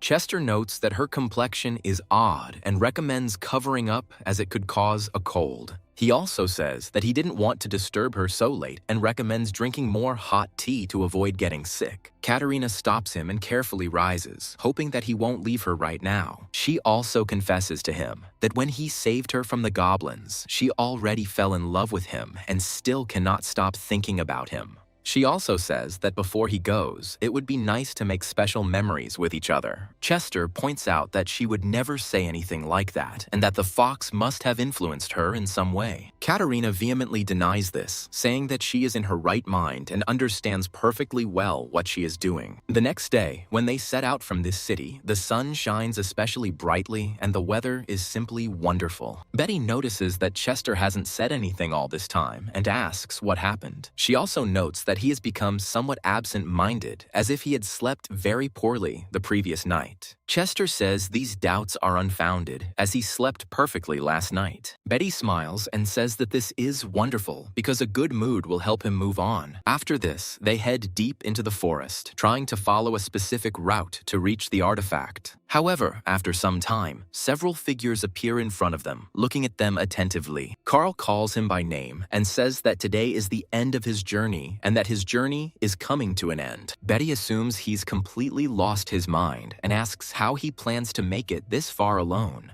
Carl laughs and says that he never said he came here alone, while another person appears. This woman is Carl's mother, who says that this sword cannot belong to a man like Chester. She also says that he should give up the sword, and then his family will never bother him again. However, that is not all, as other warriors whom he has never encountered before also come out against him. One of them reports that he received information that Chester, during the hero test, took the demonic core and killed Melvin. The man's father also comes here and declares that he will avenge the unjust death of his son. Carl also states that now is not the time for talking, as everything will be decided solely by brute force. Chester says that he doesn't care at all what levels of power are against him in this fight. This means that everyone is equal before his blade, and if someone stands in his way, he will definitely die. These warriors say that his insolence knows no bounds, but he will be taught a lesson and destroyed fairly quickly. Carl reflects on how he has outdone him many times, taking away what is rightfully his, but now it is time for payback. Chester says that if he is so eager to fight him, then they can attack first, because he is in a hurry. One of the fighters says that he was just lucky, and now he will show him what real strength is. As soon as he takes aim, he immediately delivers a sharp and confident blow, which turns into a bright lightning bolt. This lightning immediately rushes forward to cut through everything in its path, gradually increasing in size. Chester looks at the approaching projectile in surprise and says that such lightning does not impress him. At the same time, he creates a counterattack in the form of a lightning dragon, stating that he can create something similar himself. This lightning turns out to be so powerful and incredible that it easily interrupts the attack of some amateur. The lightning-fast fighter looks at the protagonist in surprise and tries to understand why his abilities were useless. However, Melvin's father steps forward and puts up his shield, claiming that he has enough strength to resist him. His shield is immediately charged with powerful divine energy, which strengthens the steel to its limit. This blow is blocked, but the price paid for it is not so small. The shield remains intact, and hot vapors begin to emanate from it as the metal has been severely damaged. Melvin's father trembles, feeling that such a powerful attack has almost completely disabled his arm. He notes that if the shield were not strong enough, the consequences would be too serious. Carl's mother looks at them in surprise and asks them if they haven't fought anyone for a long time and have lost their skills. She notes that their reputation was forged in arms and proven in battle, so she wouldn't be afraid of some boy. After this, she declares that if they allow him to leave this city, then their 3 families will also be disgraced. Immediately after, she unleashes a powerful attack, declaring that the two have no more than a second to live. Chester continues to stand there as if nothing had happened, completely unconcerned about what was flying towards him. In the place where they had just been standing, multiple explosions erupted due to the incredible rage that was raging within this woman. She says that this is not enough damage that she can potentially do to these villains. She continues to strike in the same direction and states that she wants them to die in the blink of an eye. Melvin's father reflects that this woman is truly crazy, and even his shield couldn't save him. Carl reflects that his mother probably chopped up this scoundrel, and this is just revenge for what he did. Chester, meanwhile, intercepts another blow with incredible ease and pulls his opponent towards him. He also states that she is dressed very strangely and that she could probably get a lot of money for that skirt. Immediately after this, he pulls her towards him, causing great surprise in such a strong woman. She asks him what he plans to do, and he says he just liked her clothes. Carl's mother misunderstands his intentions and assumes that he is some kind of pathetic pervert. She immediately jumps aside and reflects on the fact that he cannot afford to lose his reputation. A small squabble ensues between them over who should attack the main character next. Carl, in turn, cannot believe that they are not succeeding because they are all top-level masters. Carl is also surprised that Chester has no mental powers, but he somehow copes. Chester, meanwhile, egged them on, saying that they were going to teach him a lesson, but for some reason, they were hesitating. At that very moment, he makes a dash towards his opponent in order to demonstrate his new powers. He claims that he only mastered this technique a couple of days ago, so he is not yet accustomed to its proper application. This technique allows him to destroy the clothes on his opponent's body in the blink of an eye. Carl doesn't fully understand why a cultivator who fights demons would use such a technique, but that's not important right now.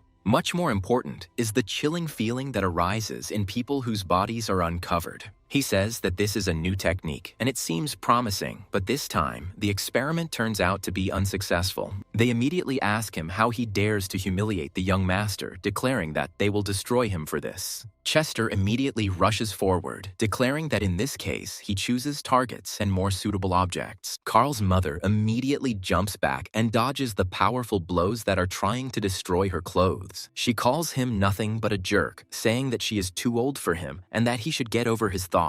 She also says that for the sake of her bright future, she will kill him and he will understand what it is like to experience Jenny's wrath. After this, she decides to use the ancient magic that all the higher members of her family practice. Taking aim at him, she decides to use the skill of the destroying shot, which splits into small pieces. Small spheres rush straight towards Chester, causing powerful explosions, but he easily dodges them. Chester argues that he just wants money, but for some reason they misinterpret his intentions. Jenny says that he can run as much as he wants, since her magic missiles will still be aimed at him. Chester, meanwhile, runs towards Betty and tells her not to move because he wants to take one thing. Betty advises him to be careful as these projectiles are quite fast, but he remains calm. Jumping forward, he says that these projectiles are too slow to catch up with him, so there is nothing to worry about. Its speed is so great that no projectile, not even a bullet from a pistol, could catch up with it. Betty manages to notice that he took something out of his bag, but it happens so quickly that she doesn't look closely. Immediately after this, he breaks the distance between himself and Jenny, declaring that he no longer needs anything from her. However, he decides to go all out if she so strongly accuses him of indecency. Jenny immediately grabs the fallen clothes and calls him pathetic, stating that he messed everything up the first time. Chester says he needs more practice, then takes her whip as a weapon. Jenny looks at him with fear and wonders what he is going to do.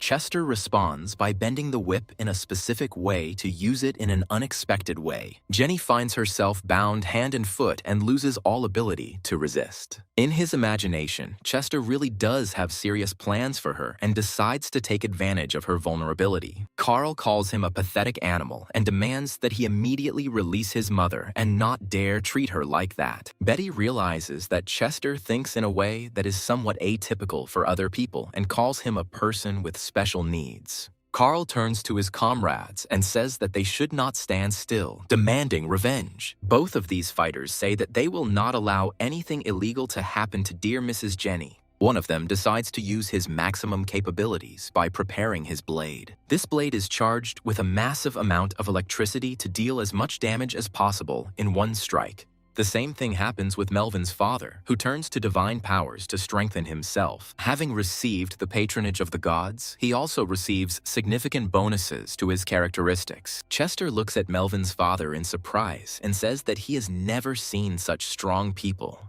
His opponents say that he has become much stronger and will now feel incomparable power. The opponents, taking aim at Chester, deal a crushing blow, completely forgetting that Jenny is next to him. This impact is so powerful that the flash from the explosion spreads over several tens of kilometers. He reflects that it was a pretty strong blow that could have hit Jenny, but he had to hit, for sure. A few moments later, he can already hear Chester's sarcastic voice, which says that it was a truly impressive attack. He also states that an attack of such magnitude for a low-level warrior is truly impressive. After this, he says with a smile that the only thing he doesn't understand is how they can call themselves gods. Melvin's father immediately takes a few steps back, not understanding how this man could have survived this at all. The stress begins to affect him more and more, and he even begins to mark time.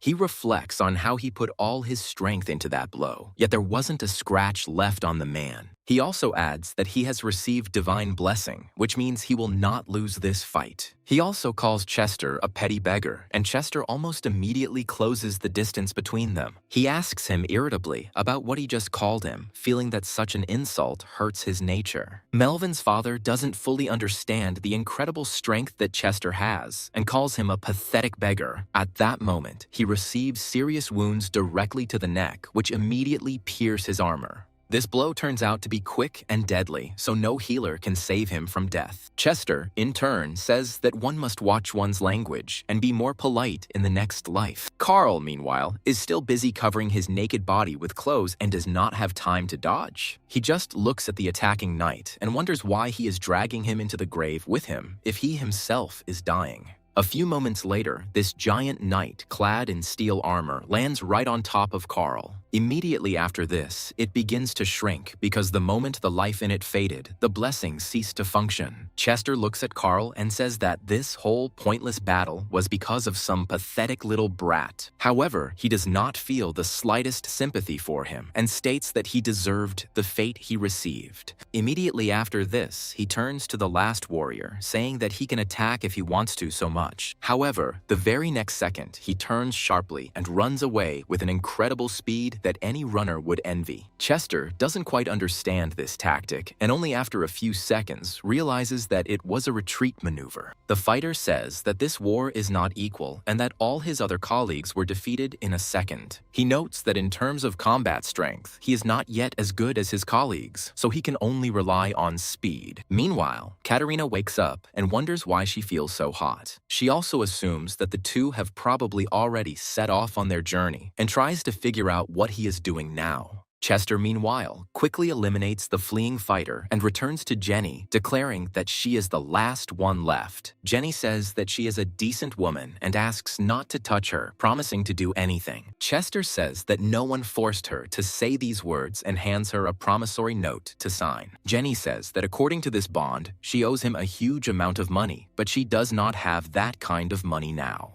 Chester says that other families will probably give him the money and she knows she can't risk her son's life. After a while, he simply leaves and she tries to crawl to her son, hoping that he is still alive. She reflects that victory will still be theirs, as she will not let her dear one die. Suddenly, an unknown figure appears in front of her, who says that an incredible flow of spiritual energy is felt here. She asks Jenny where the immortal who probably fought here went. Jenny says that she doesn't quite understand what this is all about, since she hasn't met any immortals. Jenny also asks to untie her quickly and says that in a little while, there will be nothing left to help her son. The demoness, meanwhile, says that the strange appearance of this woman is probably due to contact with this man. Jenny says that if we are talking about the person they fought with, then it is better to abandon this idea. He is too strong.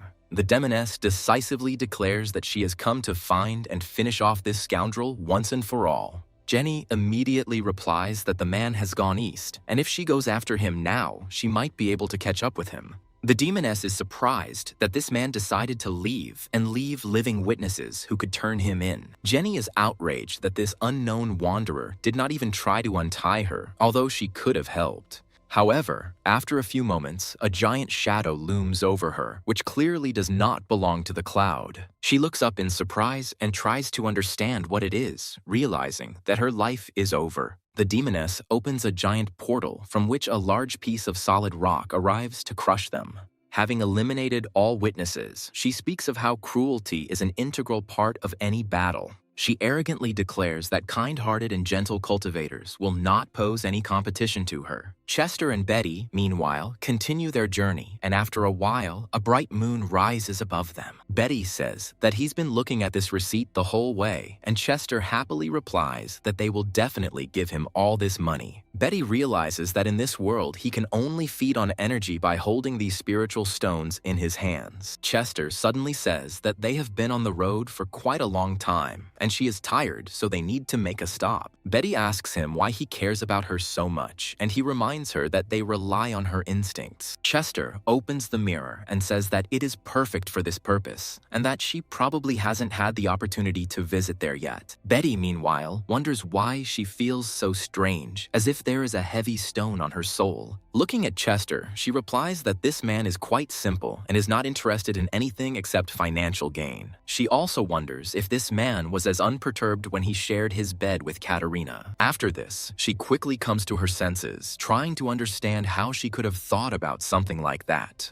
Getting up quickly, she says that she needs to leave this place, because otherwise these thoughts will not give her peace. Gradually, she creates a special portal to escape from the mirror and find herself in the normal world. Betty reflects that she was simply relying on his spiritual strength to survive, but now she feels strange. A few moments later, she suddenly finds herself looming over a giant rock that is rapidly falling. The stone destroys everything it touches, but Betty is agile enough to dodge it. Stopping, she wonders who dared to attack her and assumes that they are more robbers. However, after a few moments, she discovers that some stone elementals have appeared in front of her. Betty says irritably that she just wanted to get some fresh air, but now she's been distracted. The stone golems begin to pound the ground, creating more shockwaves and trying to confuse her. Betty jumps into the air to use her purple flame skill and attack them at the perfect moment. Where the two stone giants had just stood, bright flashes appeared, signaling their destruction. Betty lands on the ground and tries to frantically look around to figure out where her enemy is. She asks who decided to play these stupid games and demands that the opponent show himself immediately. The demoness suddenly appears right behind her and asks with a smile if she really wants to meet her right now. Betty jumps back, trying to figure out when this girl managed to get behind her so unnoticed. The demoness says that she was following the trail of spiritual energy, which suddenly ended here, and she appeared out of nowhere. Looking at her, the demoness says that a huge amount of spiritual energy emanates from her and that she is probably a cultivator. The very next second, she delivers a powerful blow with her spear, ignoring the attempts to create illusions. Betty looks at her opponent in surprise and asks how she managed to break the spell of charm. The demoness says that pain is the easiest way to dispel such illusions, and she simply hit herself with something sharp. Immediately after this, she pulls the spear forward to deal a serious blow and cause painful bleeding. Betty falls to the ground, feeling incredible pain that is unlikely to heal under these conditions. The demoness says that her spells were truly amazing, and it was even a pity to get out of this dream world. Smiling, she says that sooner or later, the demon god will become the conqueror of this world, and she places her hopes on him.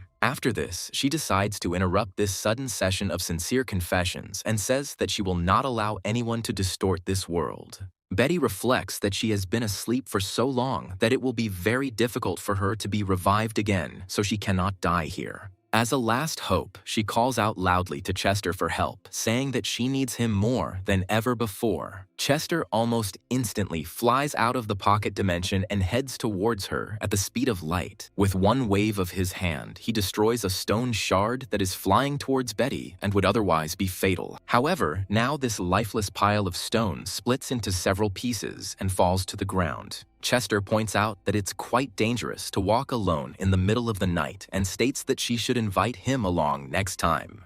Betty looks at him with genuine surprise, after which she feels tears welling up on her face. She also asks him why he didn't come a little earlier, because then she would have been able to save face. Chester says that he dozed off a little, but now everything will be fine, since he managed to arrive on time. The demoness suddenly begins to feel a little strange when looking at this man for one specific reason. Looking at him, she realizes that this man is God, being practically identical entities. She wonders how this can be, since the demonic god is a being of noble blood. The demoness also says that she was perplexed as to who and how could do something like this to that woman, but now everything has become clear. She states that he is emitting incredibly intense spiritual energy and concludes that she must kill him. Chester looks around and wonders what kind of demonic magic is capable of raising dust. The demoness says that everything is not so simple, and that now she will make him regret the words he just spoke. Moments later, she creates a hurricane that consists entirely of sharp rocks. This hurricane is heading straight towards him, leaving him no chance of escape.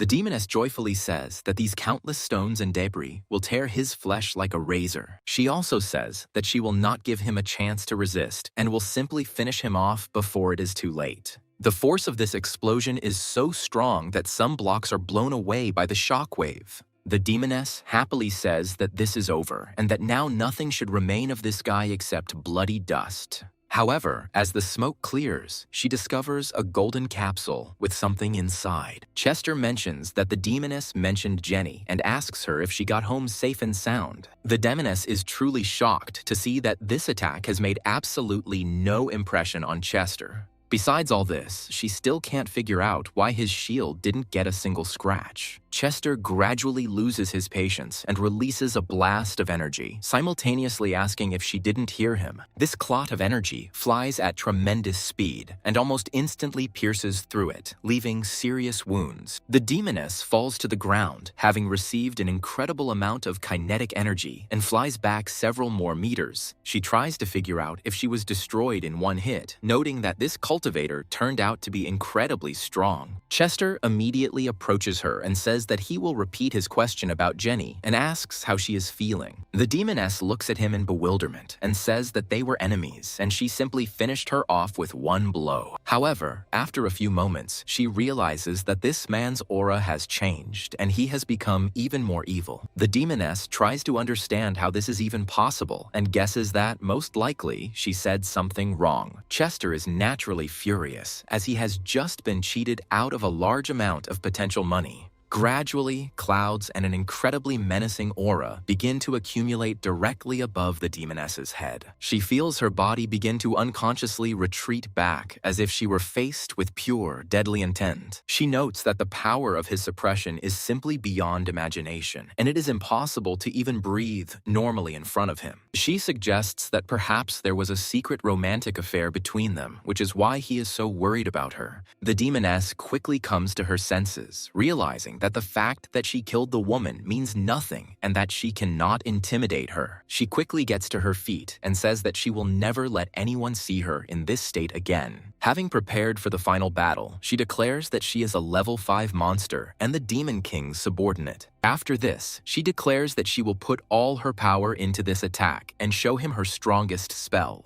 Chester watches this skill with some surprise, trying to figure out what she really wants to achieve. The demoness attempts to cast the most powerful spell she has ever learned in her long life. This spell is a meteor shower, and it is unlikely that any living creature could survive such an attack. In the sky, despite the incredible cloudiness, a bright point appears and rapidly approaches. Gradually, other meteorites follow this point, rushing straight towards Chester. Chester looks closely at these meteorites and says that it is truly incredible and that they are real. After this, he summons his sword and says that even in this case, they will not be able to oppose him in any way. The soaring dragon opens its massive mouth to absorb all the power contained within these meteorites. After the meteorite hits his body, he inflates like a real balloon and hangs in the air for a while. However, after a short pause, he dramatically falls down, hitting the ground with his gigantic and elastic body. Immediately after this, he exhales, saying that it was a heavy snack, after which he will have to sleep for a long time. Chester at this time declares that if a simple demon wants to take his life, then he is clearly overestimating his capabilities.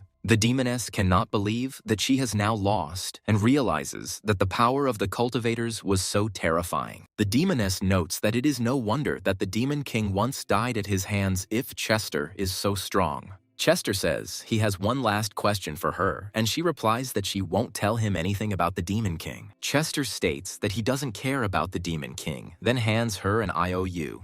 The demoness looks carefully at the conditions and says that she has no money and will not be able to pay. Chester replies that this is not the answer he expected, and then states that the mirror must take her clothes and equipment. Within moments, a powerful whirlpool swallows up everything the demon was wearing. Chester muses that these clothes are unlikely to sell for much, but it's still better than nothing. The demoness declares that this is obscene and asks why he needed her clothes. She also states that her body and soul belong to the demon god, and no one dares to touch them. Chester replies that she is imagining things too much, since he doesn't care who is in front of him because he destroys all the demons. The demoness turns around sharply and notices the ball lightning next to her, trying to figure out when it managed to appear there. Chester activates the Law of 5 Thunderstorms skill and gives the order to destroy the demon, causing a massive explosion. Like a tough guy, he doesn't turn around when the explosion occurs and isn't at all worried about his clothes. In the place where the demoness had just been, there remains only a sparkling demonic core within which energy is contained. This demonic core possesses incredible power as it was obtained from a much stronger opponent. Chester immediately turns to his dragon and recommends that he refresh himself with this core while he can. He then turns to the fox and tells her that he has dealt with the demon and that she should be more careful. However, he doesn't have time to finish speaking and understands that now it is necessary to save her as quickly as possible. The point is that Betty was seriously injured and lost consciousness. He places her next to a tree to stabilize her condition and tries to bring her back to her senses. Realizing that she needs medical attention, he slaps her to bring her back to consciousness. He tells her not to sleep, as he still needs her help to find artifacts and sell them. Betty comes to her senses and stops his hand from hitting her. She says that such help is useless and does more harm than good.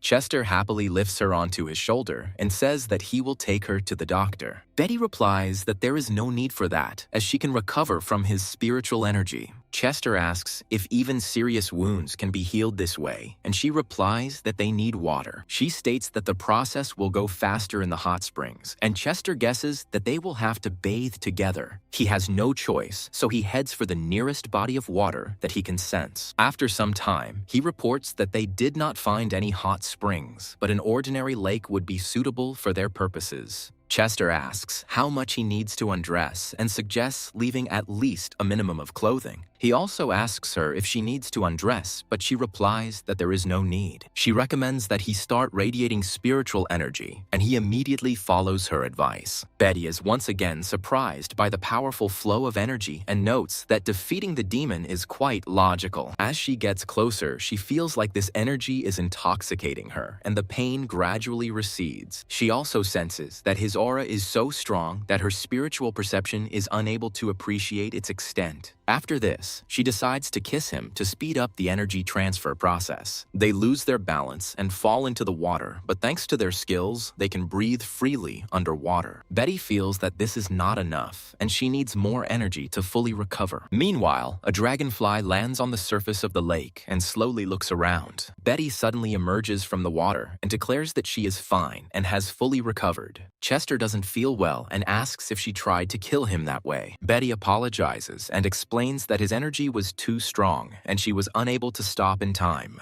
The next morning, they continue on their way to reach the next treasure as quickly as possible. Chester informs the dragon that he has eaten a level 5 demon core, so he must fly forward as quickly as possible. Chester also asks his companion if they really have to stay so close, to which she laughs it off. However, after a few moments, she suddenly freezes, sensing the incredible aura of a powerful artifact nearby. She immediately informs him that they may have stumbled upon one of the very treasures they have been looking for so long. Meanwhile, they descend into the forests, where they are pursuing an elf who is trying to escape. The bandits say that if you sell the elf on the black market, you can get a tidy sum. The elf turns around and the bandits assume that she has decided not to resist and to surrender to their mercy. An elf girl named Aurora states that if they want to kidnap her, that makes them her enemy. After this, she turns to nature magic to summon the lunar butterflies to her side. The bandits say that the pathetic insects won't be able to stop them anyway because they are too weak. Aurora decides to use the Moon Curse skill, which has an incredibly powerful weakening effect. The bandits quickly feel very tired and notice that their skin has become pale, as if they have aged. They immediately ask how they will now look in the eyes of girls and demand that everything be returned back. Aurora replies that they themselves are to blame for what happened, since when attacking elves, one must consider the consequences. 2 more people appear behind her, saying that the elf clan's magic is indeed interesting. These people are members of an elite gang of robbers named Jenna and Mark and intend to take Aurora. Jenna says that she has a lucrative offer. If Aurora shows them the way to the elf village, she will stay alive. Aurora refuses, declaring that she will not fall for deception since she knows their nature very well. After this, she demands that they not look down on the elves' magic and declares that she will make them pay for their arrogance. Jenna says that this is too hysterical a reaction because she is using a skill that the opponent already knows. Immediately after this, she creates several powerful vortex tornadoes to weaken and neutralize opponents. She states that no matter how powerful magic is, if it cannot touch an opponent, it is just a dud. She also says that her whirlwind, like a sharp blade, destroys everything in its path. Aurora notes that this is the first time in her life that she has left the village and has already encountered such strong opponents. She muses that perhaps she should use the most powerful move in her arsenal, but the hurricane suddenly dissipates. Aurora looks at the clouds of dust in surprise and tries to understand what happened, suspecting that something fell from the sky. Chester and Betty land on the ground and look around, trying to figure out where they are. Betty reports that the aura of the treasure is coming from this girl, and Aurora understands that this is clearly not a good sign.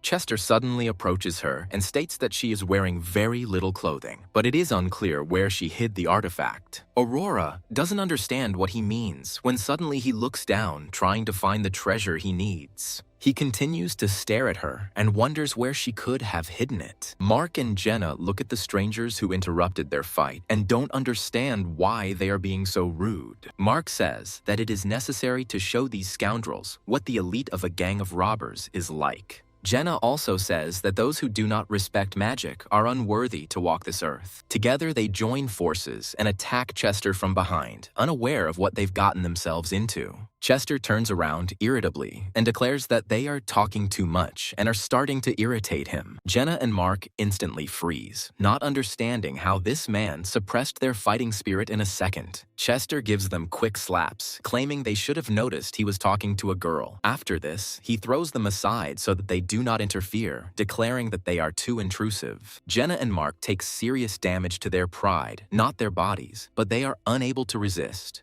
What's also surprising is that their most powerful attacks were destroyed in a second with just one glance from Chester.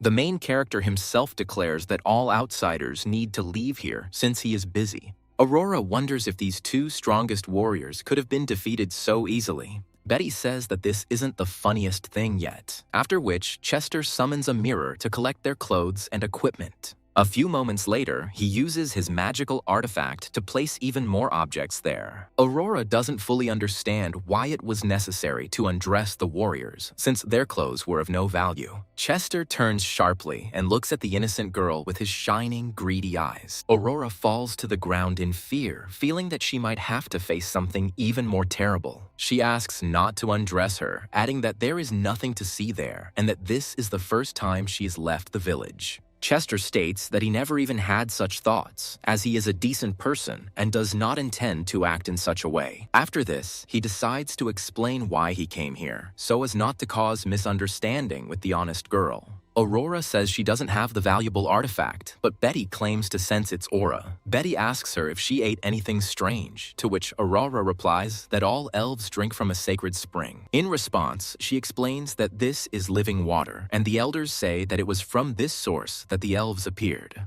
She also states that one needs to drink a little living water, and then any imperfections will leave the body forever. She adds that when elves reach a certain age, they bathe in the spring, and this is how new elves are born. Betty assumes that it has something to do with the artifact, which is why she senses an aura of treasure from it. Aurora reveals that she left the forest because a monster occupied their source several months ago. She adds that this monster does terrible things, attacking with its strange and long fingers. She also says that once you've been captured, it's impossible to resist, and that it's the sworn enemy of their clan. She warns that this monster is not as simple as it seems, and often uses deceptive tactics. Aurora also reports that she left the village to find those who can help deal with this monster. Chester stands up abruptly and declares that, of course, he will help save the elf clan from this terrible monster. He also claims that this monster is acting stupidly, wasting such a precious resource on who knows what. As they approach the forest, they find it has become incredibly gloomy, but Aurora explains that this is for protection. Betty also asks her why she keeps staring at Chester so intently. Aurora admits that she has never been so close to a man since all elves are women. She also says that if he enters the village, he will attract a lot of attention and recommends that he change his clothes. Chester reflects that such an outfit would hardly be to God's taste and would look unfavorable. After this, he states that he agreed to help and is not going to hide, and if they look at him, he does not mind. After a while, they come out of the forest and find themselves in an elven village, which really does look very beautiful. Chester looks closely at the elven settlement and notes that it looks beautiful and peaceful. He also adds that it would be possible to live here if it weren't for his mission to find all the treasures of his sect. The beautiful girl immediately turns to the princess and informs her that she has finally returned, after which she asks about her companions. Aurora says that these two are her saviors and that she brought them because they are very good people. She also states that their mission will allow the Fountain of Life to be returned to full use. The other elves ask why she is so flat-chested, and Chester replies that he is a man and it is normal. These words instantly spread throughout the village, and Thusrusias, and so the Huldiwudak refak Easter Relifolds are Yazavur, Besorlal very surprised to see him. They wonder if this is what a man really looks like, and their faces begin to change in surprise. They also loudly announce to everyone that a man has appeared in the village and that the princess has brought him. Aurora reflects that she knew there would be serious unrest here if she told about this. Beautiful women from all over the village come running, declaring that they want to see the man. They also claim that such events happen once in a century, so they cannot be missed. Surrounding him, they say that he looks unusual and handsome, like all the men they have seen before. Chester feels a little embarrassed because he has never received so many compliments. Betty says he shouldn't be shy and can't believe he's still so popular. Soaring Dragon says it was a great idea to come here, and Chester asks him what he's doing here. The Soaring Dragon unashamedly declares that he came here to look at these beautiful girls. The elves are very surprised by such an unexpected creature and assume that it is some part of a man. The Soaring Dragon begins to advertise himself, saying that he is incredibly strong and can give anyone a ride. The girl says that this thing looks magnificent and majestic, and if you can ride it, then it's interesting. Chester says he can kill the dragon, but Betty warns him that the weapon will disappear. After some time, the queen comes here, who is Aurora's sister and the main person in the village. This queen, named Lovi, declares that no human has set foot here for 5,000 years, and that today the ancestral taboo has been broken. By highlighting her face, she says that this person came here to help her, so she has nothing against it. Chester notes that the girl doesn't look very serious, as she looks like she's just been drooling over him. Lovi suddenly says that it would be great to show the guest around the village, since she is going to talk to him. After this, she turns to Chester and says that they should retire to this house for very important negotiations. Betty suspects that this queen has very selfish intentions, as she appears to be a person lacking warmth. Chester says there is no need to discuss tactics because he can destroy the beast's lair very easily. Lovey, in turn, says that she would like him to give her his warmth in exchange for serious financial investments. Chester looks at her with some surprise, but understands that this is an offer that it would be foolish to refuse. Meanwhile, the other elves look at the dragon that has turned into a sword and are amazed at such magic. The Soaring Dragon says that he can become a copy of any person or animal he can touch. After this, he takes the form of a ghostly servant, whom he never fought, but who was taken from Chester's memory. He also shows them a level 5 monster, which was a demoness who had recently been damaged. Betty watches these strange conversations and tries to understand why the dragon immediately began to behave so strangely. She feels deeply ashamed of the creature's behavior and hopes that Chester will quickly finish his business with Lovi. Meanwhile, we are transported to the camp of wild bandits, where not the most pleasant atmosphere now reigns. Mark turns to the captain, saying that their squad has been the strongest in the area for many years. He also states that they encountered resistance from the elves and another villain who brutally beat them. He also tells about what happened to Jenna and demands to protect the dignity of the Thieves' Guild.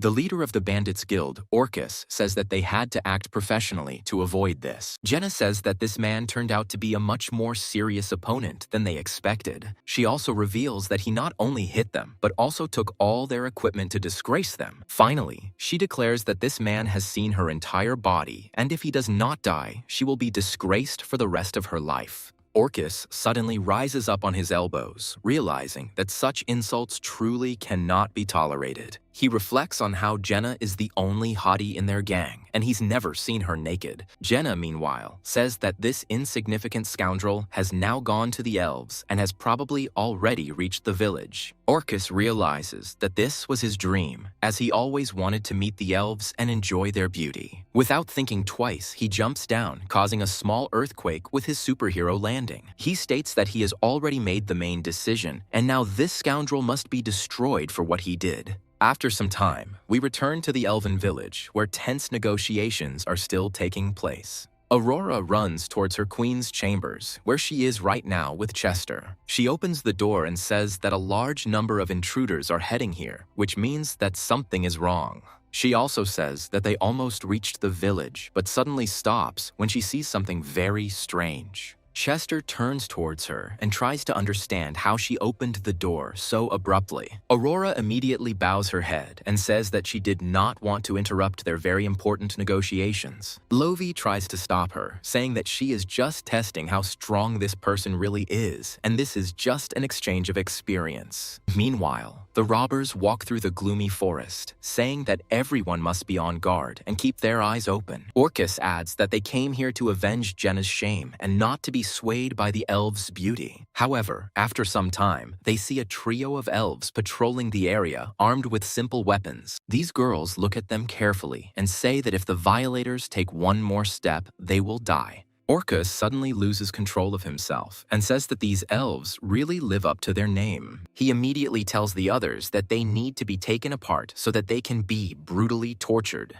Jenna feels that there is not much sincerity in these words, as if he came here for something completely different. The bandits immediately rush forward, joyfully saying that they will be able to deal with these elves and take them for themselves. However, a few moments later, the queen arrives at this makeshift arena and orders them to stop. She uses the Moonrise skill, calling the bandits pathetic creatures who encroached on the sacred borders of the elves. This blow is enough to incapacitate several bandits who were not careful. Lovey looks at them with irritation and says that such arrogant violators must be destroyed on the spot. Orcus looks closely at the ruler of the elves and realizes that she looks incredibly attractive. Lovey, in turn, says that if they decide to retreat right now, she guarantees that she will not kill them. Orcus, meanwhile, is thinking that even this girl's curses sound excellent, and he has always dreamed of such an elf. Chester comes closer and says that he sees several familiar faces and asks why they came here. He smiles and assumes that they decided to bring him even more equipment after their last defeat. Orcus immediately realizes that this man is the cause of Jenna's shame.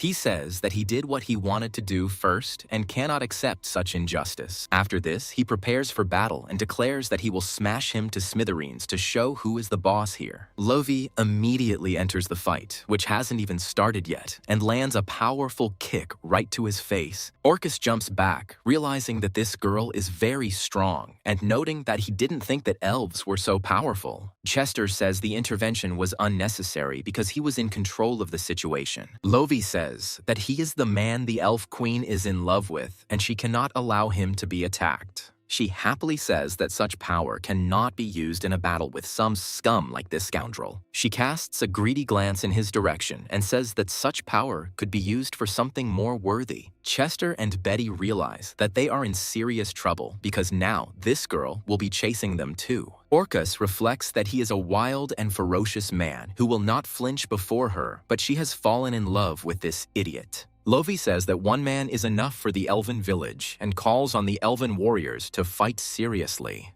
The elven girls, along with Aurora, let out a battle cry and close the distance between their opponents. Orcus says that if these elves are so heartless, then he will not show them any mercy. He gives orders to his bandits to take as many elves as possible into cages for subsequent sale. However, these bandits prove to be too weak fighters to withstand the powerful fencing skills. Jenna relies on her magic and, thanks to this, neutralizes several warriors. Aurora immediately comes to the defense of her sisters, preparing to attack with butterfly magic and other spells. Lovey says that it's all because Orcus invaded here and interrupted their wonderful negotiation process. She also accuses him of ruining the real pleasure at the most important moment. Orcus says that she just needs a man who can truly satisfy her. Lovey rejects his offer, saying that they must get rid of him as soon as possible. After that, she decides to use her ultimate skill to wipe him off the face of the earth in the blink of an eye. Orcus says that she must be joking if she thinks he could die from such a pathetic attack.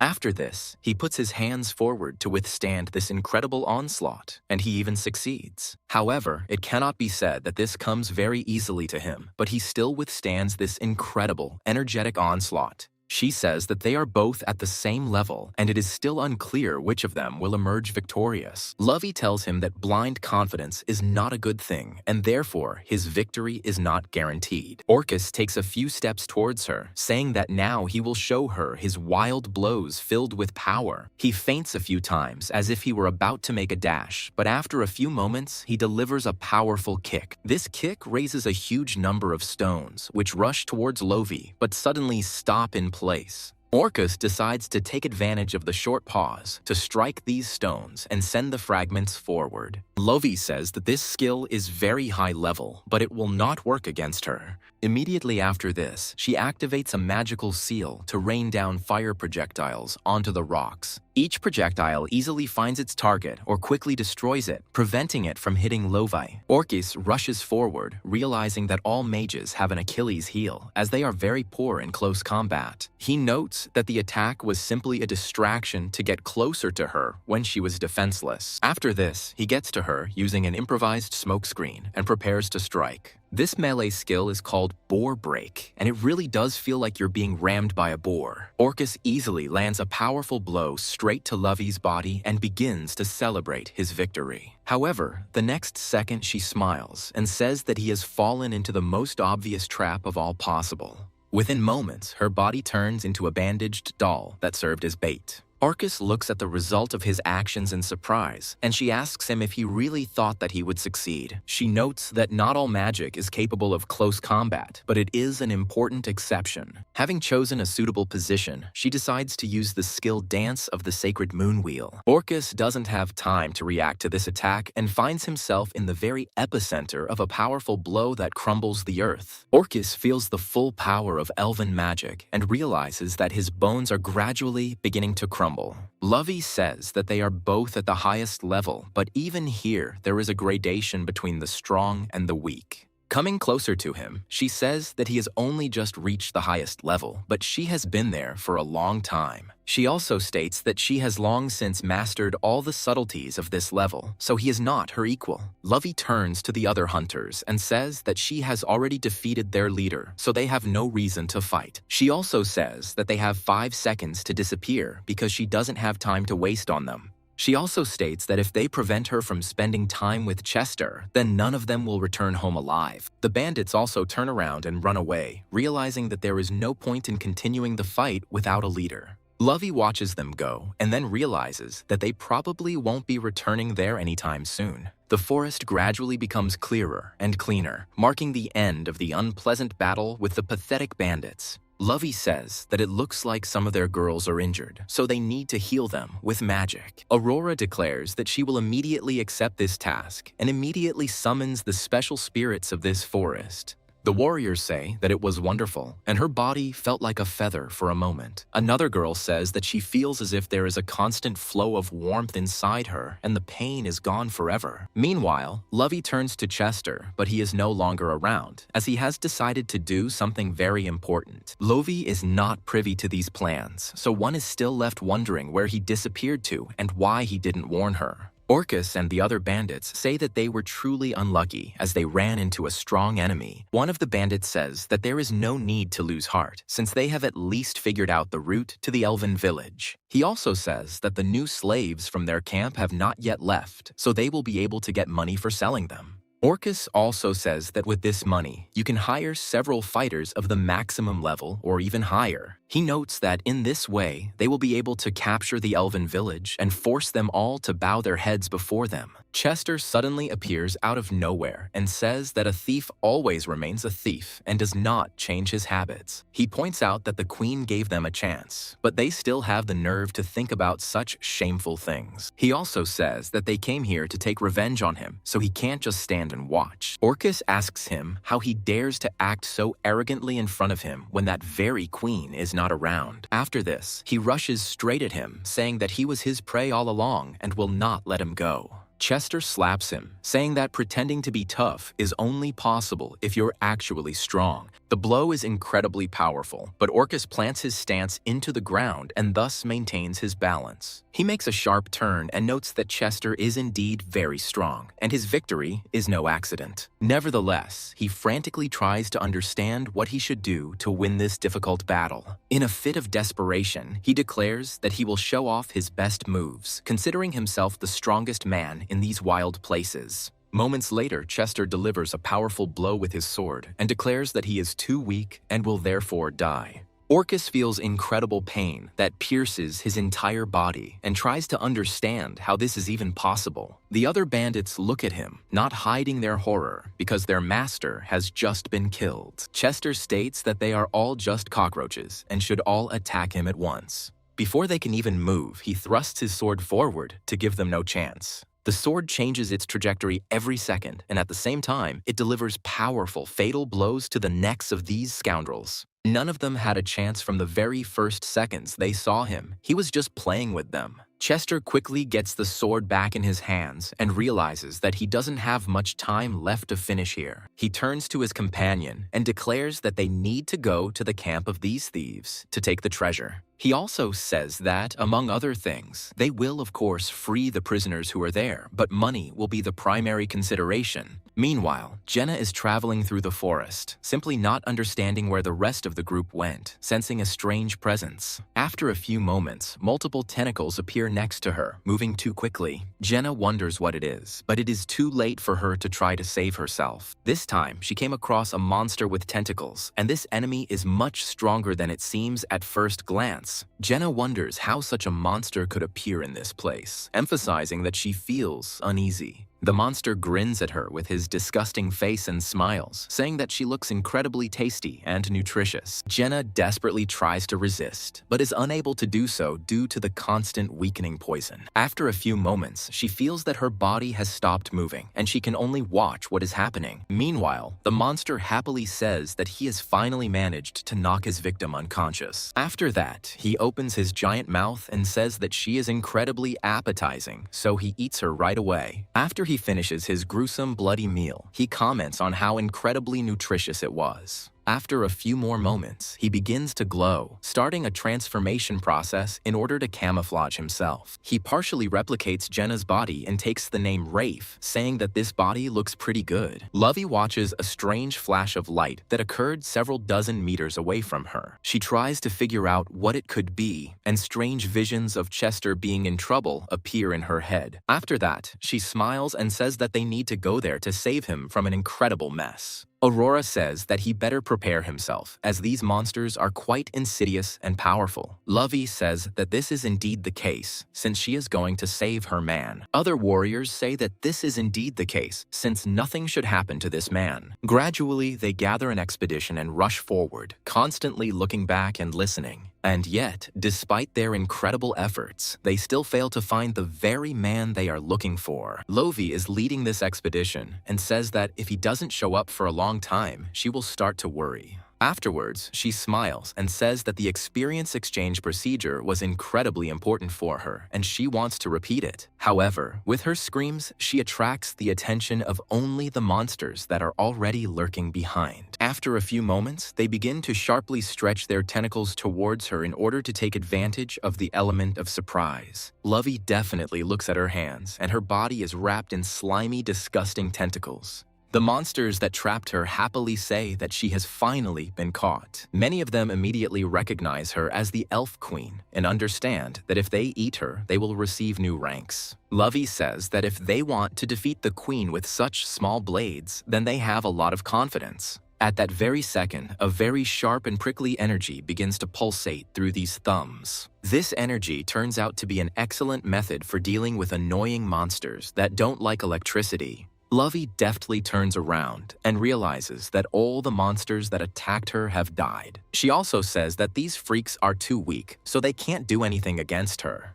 Meanwhile, the other warriors find themselves in a serious situation because they lack strength. Some of them don't have time to dodge such a large number of attacks and fall into tentacle traps. They also understand that once these tentacles are formed, it will be much more difficult for them to break free. Aurora also finds herself in a very awkward position due to her clumsiness, and now their lives are in danger. The elves question how this happened at all and suggest that they acted too hastily. The mimics say that resistance will be futile and that they will soon return to the village to capture it. Smiling, they say that in this case, the elves will become their livestock and part of the mimic culture. One of them is already dreamily imagining the image of one of the elves, demonstrating their future. However, after a few seconds, the queen attacks the overly carried-away mimic and instantly kills him. His comrade looks at the pathetic scraps in surprise and tries to understand how he did not notice the queen's approach. Lovey says that they haven't yet settled old scores for capturing the Fountain of Life, and now they're already targeting their village. The monsters immediately try to leave through negotiations, saying that they are ready to simply surrender.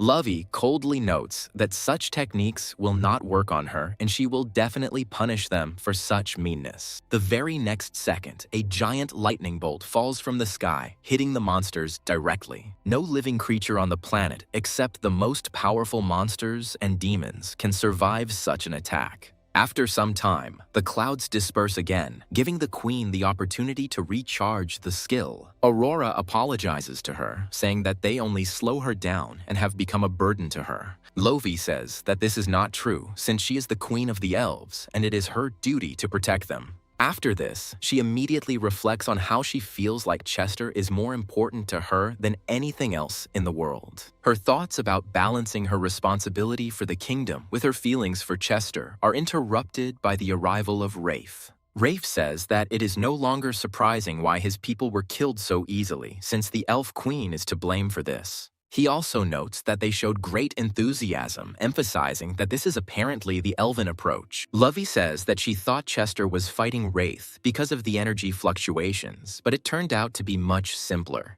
After this, she flies into the air and says that monsters should watch their words when speaking to the queen. She also states that if she gets angry, she will turn them into fried octopus and just eat them. Immediately after this, she unleashes a gigantic stream of energy on him that could wipe him off the face of the earth. Rafe, realizing that mistakes cannot be allowed, makes the most correct and rational decision. The first thing he does is try to defend himself from this powerful blow and create a protective sphere of tentacles. Moments later, pure energy hits him, dealing massive amounts of damage. As the smoke clears, it becomes clear that his protective sphere had miraculously held the blow. Rafe says it was a powerful blowback and that it was very painful for him. He also says that if it weren't for regeneration, he would be in trouble, but now he will have to try hard to win. Lovey calls him a lower organism that understands nothing about love and other higher feelings. Rafe claims that love is for weaklings, as mimics only need information about the victim's weaknesses. After a short pause, he releases a huge amount of strange slime towards his opponents. Lovey looks at this green slime in surprise and asks if this is really his only trump card. Rafe says that underestimating the enemy will come at a cost, as this is no ordinary slime, but a trap designed against them. Smiling, he says that this slime dissolves their clothes and should lead him to victory. Lovey looks down at her stockings and realizes they are dissolving, noting that her opponent's technique is extremely unpleasant. However, she feels sorry that Chester can't see her properly in this state now. Rafe says that they will become so ashamed that they will blush and shake and will not be able to fight. In Rafe's view, no woman could be so shameless as to fight in such a state. After this, he begins to avoid even more acidity of the mucus so that it gets on all the warriors. From his decidedly masculine point of view, the loss of clothing among female warriors is indeed a very important factor. However, in the meantime, a rain of mucus is actually erupting onto this area, which, in addition to its its dubious properties also slows down movement. Aurora says with irritation that this sticky substance is becoming more and more abundant, and gradually the clothes are also being eaten away. Some warriors who have not yet experienced the fate of battle wonder how one can fight in such conditions. Rafe, meanwhile, says he's trying his luck, but now he's found the right spot to hit. Looking at the other warriors, he says that the existence of elves will become a legend today. Without thinking twice, he quickly takes aim and releases a huge stream of spikes straight towards the innocent elves. Aurora looks at the approaching attack in fear and realizes that these spikes are almost impossible to dodge. They also wonder how it is even possible to resist something so disgusting. However, Wraith is clearly not an opponent that even a queen capable of fighting under such circumstances can handle. She uses a sacred light dance skill called Moonwheel to attack. Aurora looks at her sister with admiration and realizes that this is exactly what the real elf queen looks like. Rafe can't believe his brilliant theory was wrong because Lovey is still resisting. He understands that this is a race of naive and extremely shy creatures who would definitely not be able to withstand this attack. Lovey says that such tactics could have caused her at least some inconvenience in the past. She speaks happily of how she has risen above her weight now that she has had an in-depth academic exchange with Chester. After this, she begins to describe in detail the experience she had with Chester, even though no one asked her to.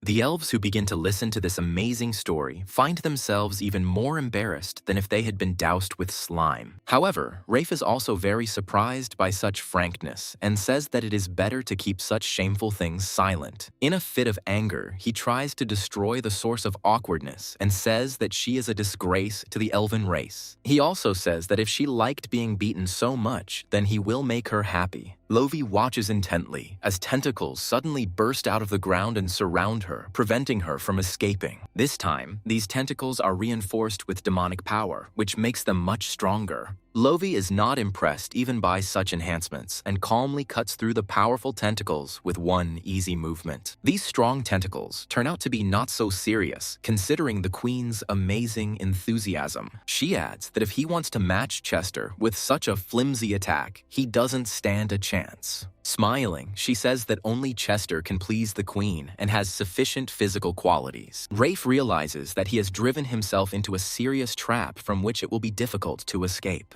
However, he could never have imagined that any man could impress the elven queen so much. The other elven girls wonder how inspiring it can be to touch Chester. Lovey says that these tricks will not work on her and emphasizes that now she cannot hold back her power. She notes that today she will put an end to their clan of freaks and finally free the source of life from their influence. Immediately after this, she resolutely runs towards him to end this battle. Rafe understands that he is a level 5 beast, but she laughs, looking down on him. He decides to use the ink cloud creation skill to create a smoke screen. Lovey immediately rushes forward, delivering successive side-to-side strikes to catch the bastard. She asks him if he really wants to run away and states that she will not let him go far. She notices that she has caused him serious damage with this blow, so she tries to find him by the scent of blood. Her fighting spirit is unbreakable as she is determined to put an end to this long battle once and for all. Meanwhile, we are transported to the other side of the wild bandits' camp, which is significantly empty. Chester calmly makes his way inside and cuts through the bars with one deft stroke of his blade. The unhappy girls look at him and ask if they have a new master yet, asking him not to beat them. One of them says that they are sold to a maid shop for fun and used as a tool for making money. They also claim that they are also given to princes or chieftains to use as toys, and they note that if the owner wants to keep them nearby and gradually change them to suit his tastes, then this is also possible. Betty understands that these women have gone through real torture to become like this. She assumes that these slaves are worth a lot of money and hopes that he will not sell them for money. Chester calmly says that now they have complete freedom and can go home quickly. The girls look at him in surprise and ask if he is really letting them go free and if he is joking. Chester says that he loves money very much, but he will not take it if it is earned in this way. The girls say that from today on, he is their new master and they will never forget his true kindness. After he takes all the money from a gang of robbers, Chester doesn't feel much satisfaction because there isn't much there. Betty asks him where he is looking, suggesting that he has forgotten something important, and Chester states that he has thought of something. He tells her that such a huge camp is simply idle, and this is very wasteful, and therefore it needs to be fixed. With a sincere smile, he offers her to take over this camp and then sell it for money. Using his powerful sword strikes, he simply cuts away the earth that holds the camp and lifts it into the air. Immediately after this, he decides to use his mirror to absorb this earth inside. Chester adds that this is a great idea because he will be able to change the camp to suit his needs in the future.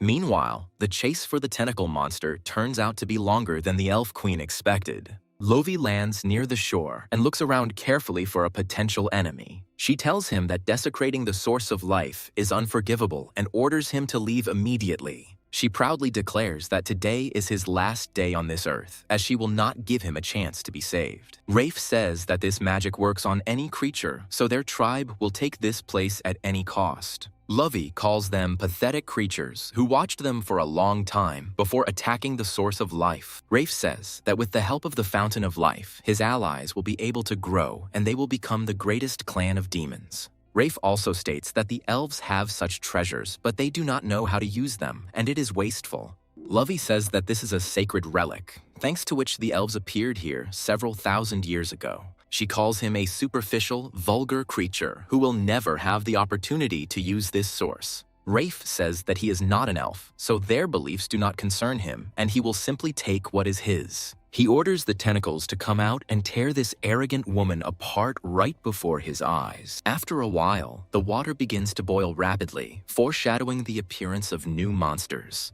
A few moments later, a multitude of purple creatures emerge from under the water, preparing to attack. These monsters were born only a few minutes ago, but already possess basic attack instincts. Their tactic is to take advantage of their numerical superiority and surround her with many tentacles. Lovey creates a protective barrier imbued with the light of the moon, and it turns out to be quite a strong barrier. Numerous tentacles try to break through, but they are unable to do so despite all their efforts. Rafe says that any barriers will be useless against him since he will not last long.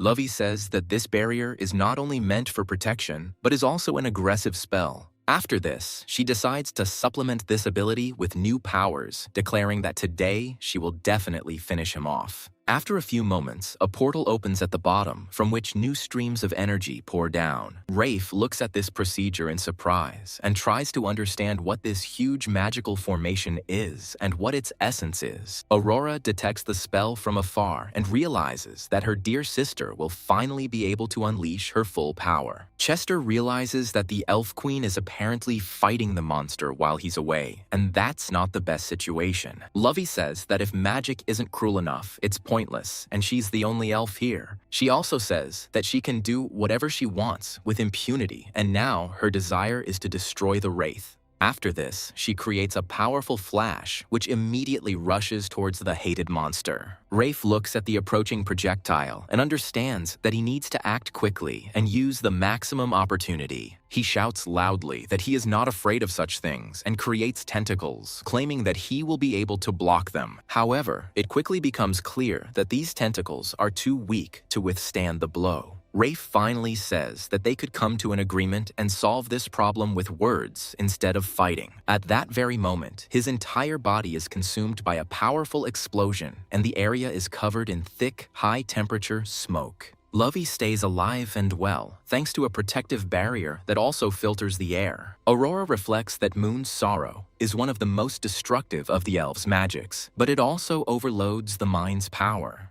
Aurora hopes that this skill was enough to destroy the monster and notes that Lovey is now exhausted. Meanwhile, ashlights left over from the organic parts of the monster begin to swirl over the area. A large chunk of land is also destroyed by incredible magic that passes through the area like a meteorite. Lovey says in a tired voice that she promised this monster to finish him off and kept her word. She slowly descends, adding that today she won the victory and the elves overcame the difficulties. However, before she falls to the ground, the hero manages to grab her and asks if everything is okay. Chester also tells her that she is a great girl because she could single-handedly destroy the lair of tentacle monsters. Lovey says that if she had not had a deep exchange of experiences, she would not have been able to overcome her boundaries. Betty quickly runs up to them and freezes in place as she finds them in a very specific pose. She asks them if they need to be in that position to talk normally. Lovey says that she doesn't see anything wrong with this since her body is exhausted and she can't move. After this, she turns around and says that she needs to hug her beloved in order to recover. Chester looks at her in surprise and she sharply asks him how he feels right now. Chester begins to feel embarrassed and says that he doesn't feel so bad. Lovey happily declares that as soon as she defeated this monster, he appeared, and this is probably a sign from above. She also states that if she doesn't hold on to him after this prophecy, it will be wrong. Betty immediately questions what they are doing, noting that Chester is actually hers alone. Aurora runs forward and says that she has come to save them from a serious problem. However, after a few moments, she sees something that her young eyes should not have seen at that age. She realizes that she is a little late and now feels incredibly awkward. Gradually, the source of life, which is still bubbling, begins to pulsate brightly, showing that they are not finished yet. A few moments later, a giant stream bursts out from there, ready to destroy everything in its path.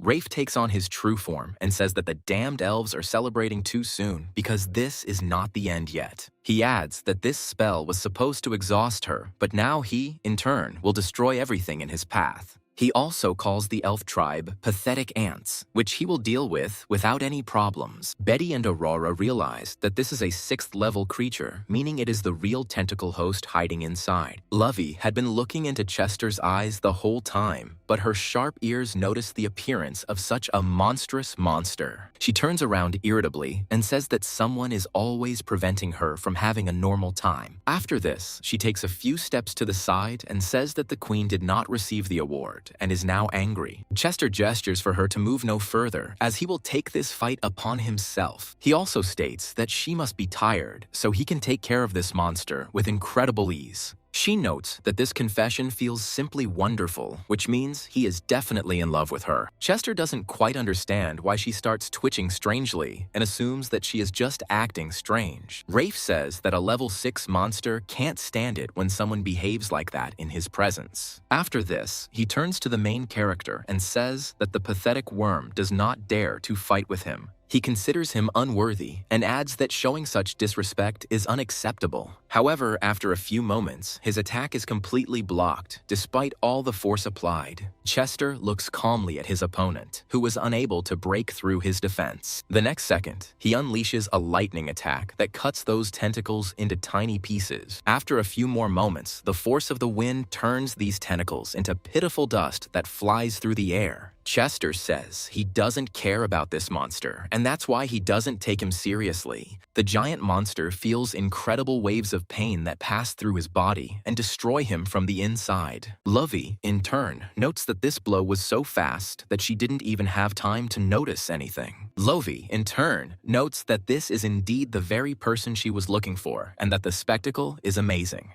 Chester says that this fountain of life contains the treasure he seeks and that the monster is stopping him. After this, he decides to use his ultimate skill, creating many shining dots in the sky that gradually get closer. The monsters look up to see what those strange dots are, and they don't like what they see. These dots turn out to be giant projectiles that are flying straight towards him. Rafe says that it is a very weak spell, and he is not afraid of it at all, after which he tries to block it. However, these projectiles are so sharp and fast that they cut through his tentacles in the blink of an eye. This monster doesn't have a single chance to survive such a powerful hit. Rafe is trying to figure out how this happened and why his body was so badly damaged. He adds that his regenerative abilities are unmatched and that as long as he breathes, he can come back to life. Chester quickly closes the distance between himself and his opponent, preparing to deliver the finishing blow. He finally declares that any evil demons must be destroyed without pity or remorse. Rafe realizes that he is unlikely to survive the next attack and asks to wait a little, promising the opportunity to negotiate. Chester, meanwhile, declares that he is not interested in negotiating with such monsters and is preparing another attack. After this, he creates several energy spheres and sends them forward. Rafe says that such small energy balls will definitely not kill him since they are only measly pellets.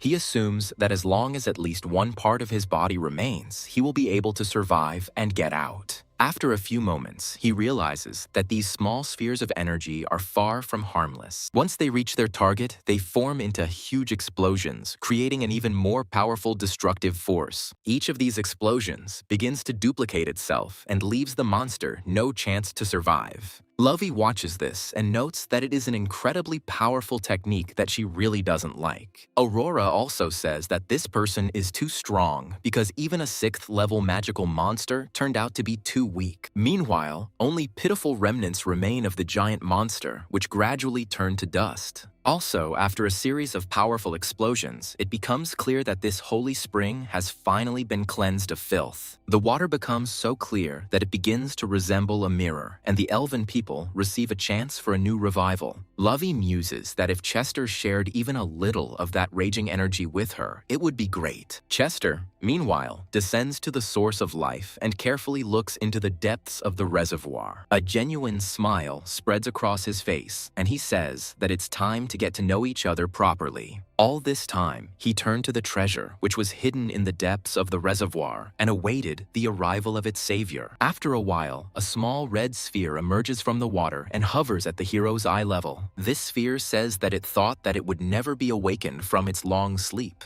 Immediately after this, she reaches for his body, saying that they can finally become one. Chester feels his body fill with a huge amount of energy and feels his strength increase many times over. The voice tells him that this treasure is called the Giant Sun Spirit and can provide endless stamina. This artifact also radiates incredible attraction to the opposite sex for some reason. Chester, in turn, reflects that there was too much energy and now he needs to put it somewhere. After some thought, he decides that he is about to make a breakthrough, so he needs to find a way to release the energy. He notes that the Sun Spirit is incredibly unusual, as he has never seen such buffs from treasures. Turning around, he remembers the words that this treasure gives an irresistible attraction to the opposite sex. Betty looks at him lovingly and says that she is very happy that she was able to help him get this treasure. Aurora also says that this is an amazing fate and wonders how she can help him in the future. Chester suggests that their admiration for him is due to the aura of the two suns affecting them. After this, she turns her attention to the queen, but quickly realizes that she has disappeared somewhere. Chester looks around and reflects on how she is the most sensitive of the three. He immediately understands that, given her sensitivity, the influence of the Sun Spirit on her will be extremely strong. His fears are fully justified, as Lovey simply falls to the ground, unable to withstand such pressure. Chester quickly approaches the girls, feeling that the aura of the Sun Spirit is beginning to affect them more and more strongly. Aurora and Betty ask him if his actions are too hasty, considering he came to them immediately after the battle. Aurora states that he is the hero of the village, so she should pay him as he wishes. Betty also says that they have been together for so long that he knows exactly how she feels.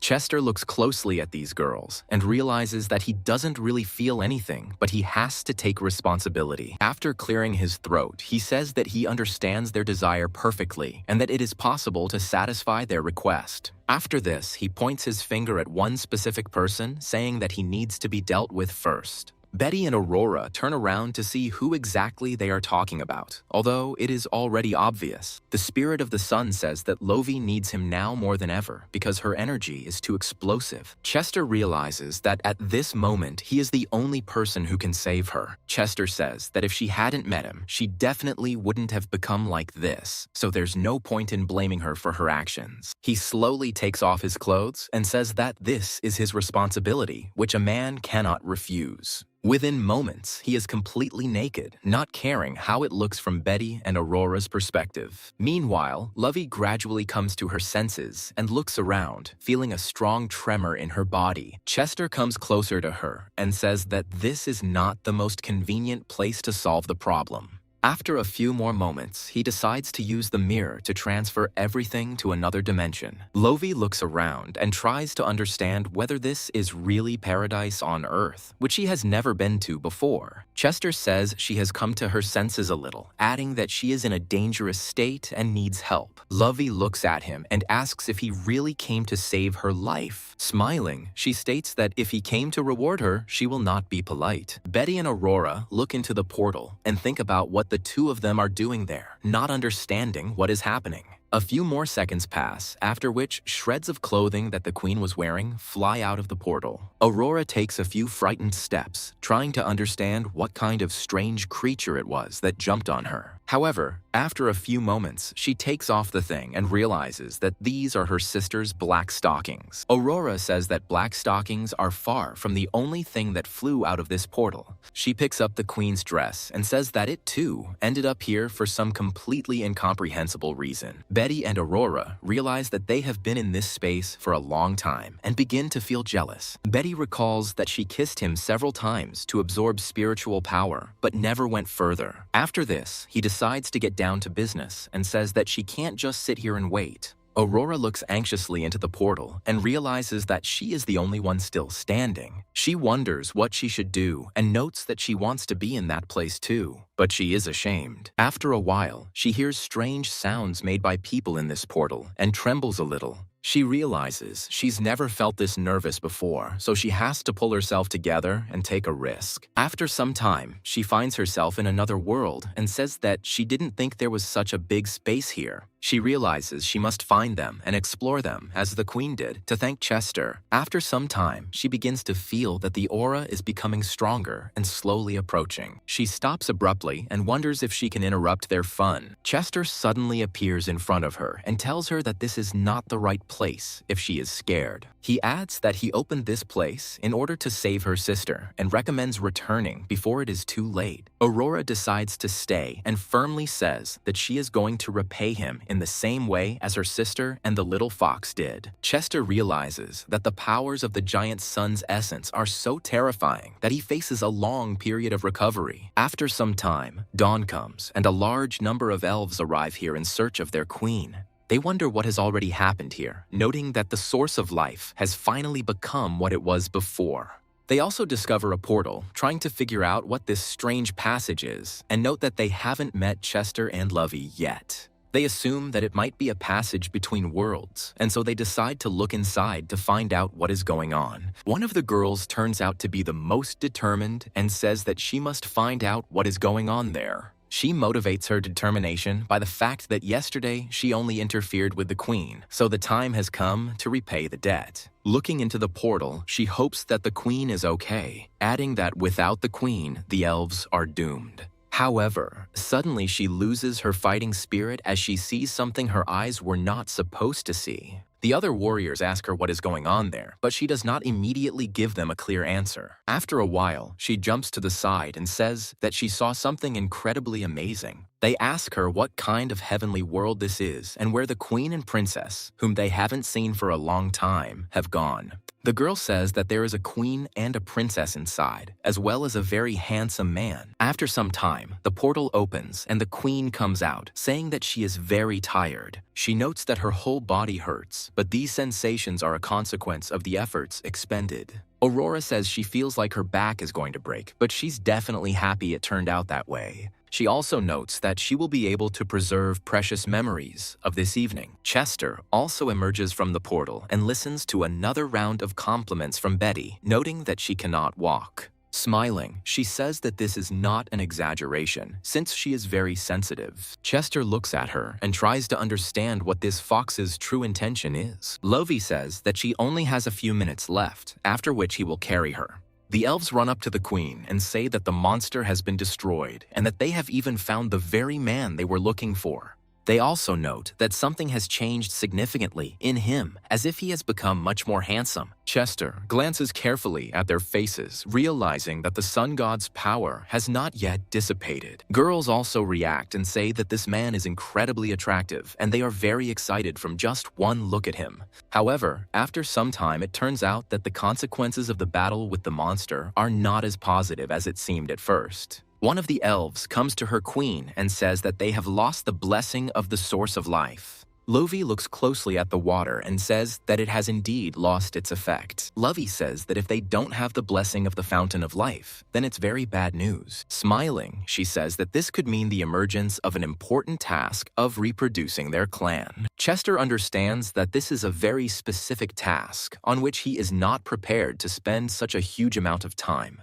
Betty looks at these elves in surprise and asks if they really want to entrust him with the task of continuing the family line. Betty warns them that at this rate he will simply lose his stamina and die. Lovey says that elves are incredibly charming, so he definitely won't regret it if he agrees. She emphasizes that their entire tribe needs his presence, and she especially needs it. Chester says that he wouldn't mind, but he's very busy right now because he has an important mission. Betty states that he can't stay here forever and help create little elves, as he won't have the strength. Lovey says that her destiny cannot end here, since she has already even come up with a name for their child. Chester thinks for a moment and realizes he has a more logical way out of this situation. He speaks publicly about how he has an amazing way to restore the source of life. This news is incredibly impressive, and all the other elves immediately freeze upon hearing it. Lovey asks him if he is hinting that they both need to go into that spring to bathe.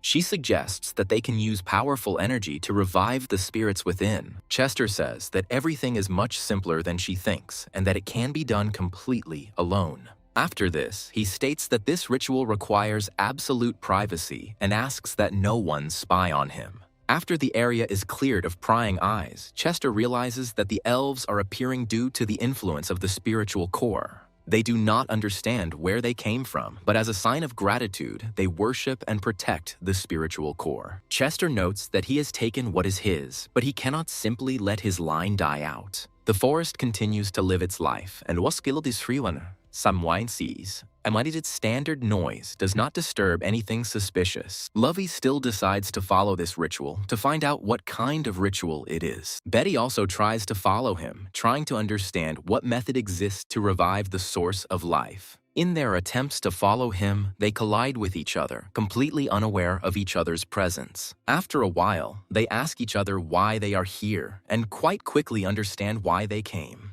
They agree to keep what happens a secret, as they are both extremely curious to know what will happen next. After some time, Lovey notices a very important detail that almost immediately attracts her attention. This detail is the main character's clothes, which are lying near the sacred pond. Betty and Lovey wonder what this strange ceremony is that requires stripping naked. Chester, meanwhile, is trying to revive the spiritual energy within himself that will allow him to create a new life. The veins on his face begin to bulge violently as this ritual requires a huge expenditure of energy. He creates a powerful energy dragon that appears next to him and begins to circle from side to side. The aura of this dragon is incredibly terrifying and extends for many tens of meters. Lovey watches this monster and realizes that he has such a strong body that it is impossible not to respect him. Betty notes that as soon as she saw this dragon, her body immediately trembled with surprise. Chester gradually begins to transfer his power to the black dragon so that it can perform the necessary actions. Betty and Lovey realize that after some time, this dragon will explode to complete the ritual. Betty even notes that he is just waiting for this moment to see how life begins. The dragon's red eyes, meanwhile, continue to sparkle as it fills with spiritual energy. After a person's ritual comes to an end, he aims at the sacred source and ejects energy. This point instantly passes through the water and rushes somewhere deep, charging everything with vital force. Gradually, this water begins to oscillate as if a giant tsunami were beginning that nothing could stop.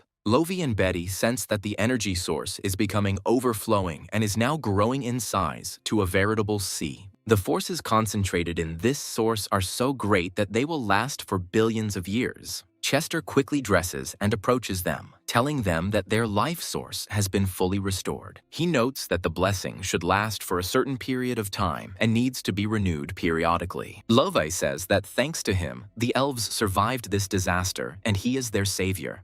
Chester also reminds them that no one is allowed to watch his ritual as it requires privacy. He notes that if he is disturbed, a fine will follow since he will have a very hard time the next day. Betty apologizes and says she was just peeking because she was nervous and didn't realize it was a mistake. Lovey also says that the idea of spying in the forest was hers and she considers herself innocent. She also says that the black dragon was incredibly amazing and she wants him to summon it again. She adds that she made a big mistake and must be severely punished for what she did. Chester looks at her in surprise and tries to understand what her true intentions are, and finally, he understands. He assures that there were too many elves in the looking glass, so they need more attention. After this, he swings his hand back and delivers a sharp slap, and Lovey encourages him to continue. Betty looks at this sudden scene of punishment in surprise and tries to figure out what to do in this situation. However, after the punishment, night comes as everything dragged on for many hours. Chester asks her if she has received enough punishment or if she is still unhappy. Lovey says it was absolutely amazing and agrees to be trained by Chester. Betty asks her why she also got caught in the crossfire if only the elf queens were supposed to be punished. Chester notes that he got carried away and it was a moment of passion that he didn't quite take into account. He also reflects that there was a time when he didn't seem so sensitive, but that's no longer the case. He suggests that perhaps this is because he has finally acquired a part of himself that has given him sensitivity. Lovey whispers gently in his ear and asks if he will leave her in this place, adding that she wants to go with him. He notes that it is impossible to keep her in the village, so she will simply be with them. She begs him with all sincerity to take her with him, no matter what. Chester understands that she speaks from the heart and really wants to go with him.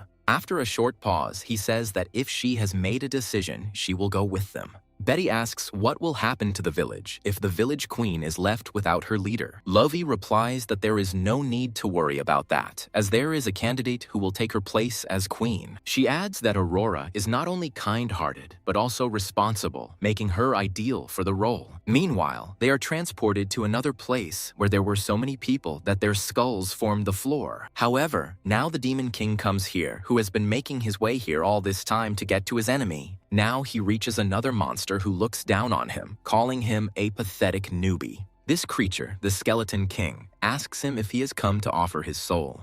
The Demon King says that he did not come here to become his servant and that he got it all wrong. Looking sternly at his opponent, he declares that he came here only to force him to obey him. The Skeleton King asks if he understands who he is speaking to, emphasizing that no living soul dares to say such things. He also states that he is the 8th most powerful monster in this world and is the king of the undead, and the Demon King replies that he knows it. He also adds that if he were not so powerful, he would not have come for him, and offers cooperation. The Skeleton King says that he doesn't seem to understand the situation and advises him to look at the bones. He notes that it was people like him who tried to challenge him, but they ended up in a rather disappointing way. The Skeleton King says that if he doesn't change and swear allegiance to him, the same fate awaits him. A few moments later, giant skeletons begin to emerge from the ground, preparing to attack. The Demon King takes a few steps to the side and activates his wings to gain more maneuverability. Meanwhile, the skeletons form a small squad to pounce on their victim in one fell swoop. The Skeleton King orders the skeletons to destroy this villain to teach him a lesson. The skeletons weakly submit to the will of their master and immediately jump forward, not caring about their own safety. The Demon King lets them get as close as possible to destroy them with one powerful attack. There are so many skeletons that they form a small hill that you can literally slide down. However, the Demon King's energy is so powerful that it can be seen even through thick layers of bone. After the preparatory stage, a powerful explosion occurs, which scatters the bones in different directions and dissolves them. The Demon King says that it's all just a pile of trash that can't harm him. He also adds that he did not come here at all to crush these pathetic skeletons who are good for nothing. He also says that he has one last chance to obey, and the Skeleton King only gets angrier. Gradually, the small heads of the skeletons rise higher and higher, feeding the strength of their king. The Skeleton King says he's been doing this for centuries, and these bones are more than just decoration. He emphasizes that this is the source of his strength, which must be watched very carefully. After this, he decides to take on his ultimate form to greatly enhance his abilities. He asks if he was scared when he saw his true form, and advises him to run away while he can. The Demon King immediately notices the strange pearl that is located on the Skeleton King's chest. He says with a smile that the relic he has been looking for so long is right here, and now he has finally found it. The Skeleton King looks at him in surprise and asks if he was his target all along. After a few moments, he falls to the ground as if the magic had completely stopped working on his body. He lands in a pile of bones with a distinctive thud, but his helplessness does not go away despite his efforts. He notices that his body is out of control and tries to understand what happened to him. The Demon King shows the Demon Cube, saying that it can control the bodies of all demons. He notes that everyone will bow at his feet, and even demonic creatures with intelligence will be no exception.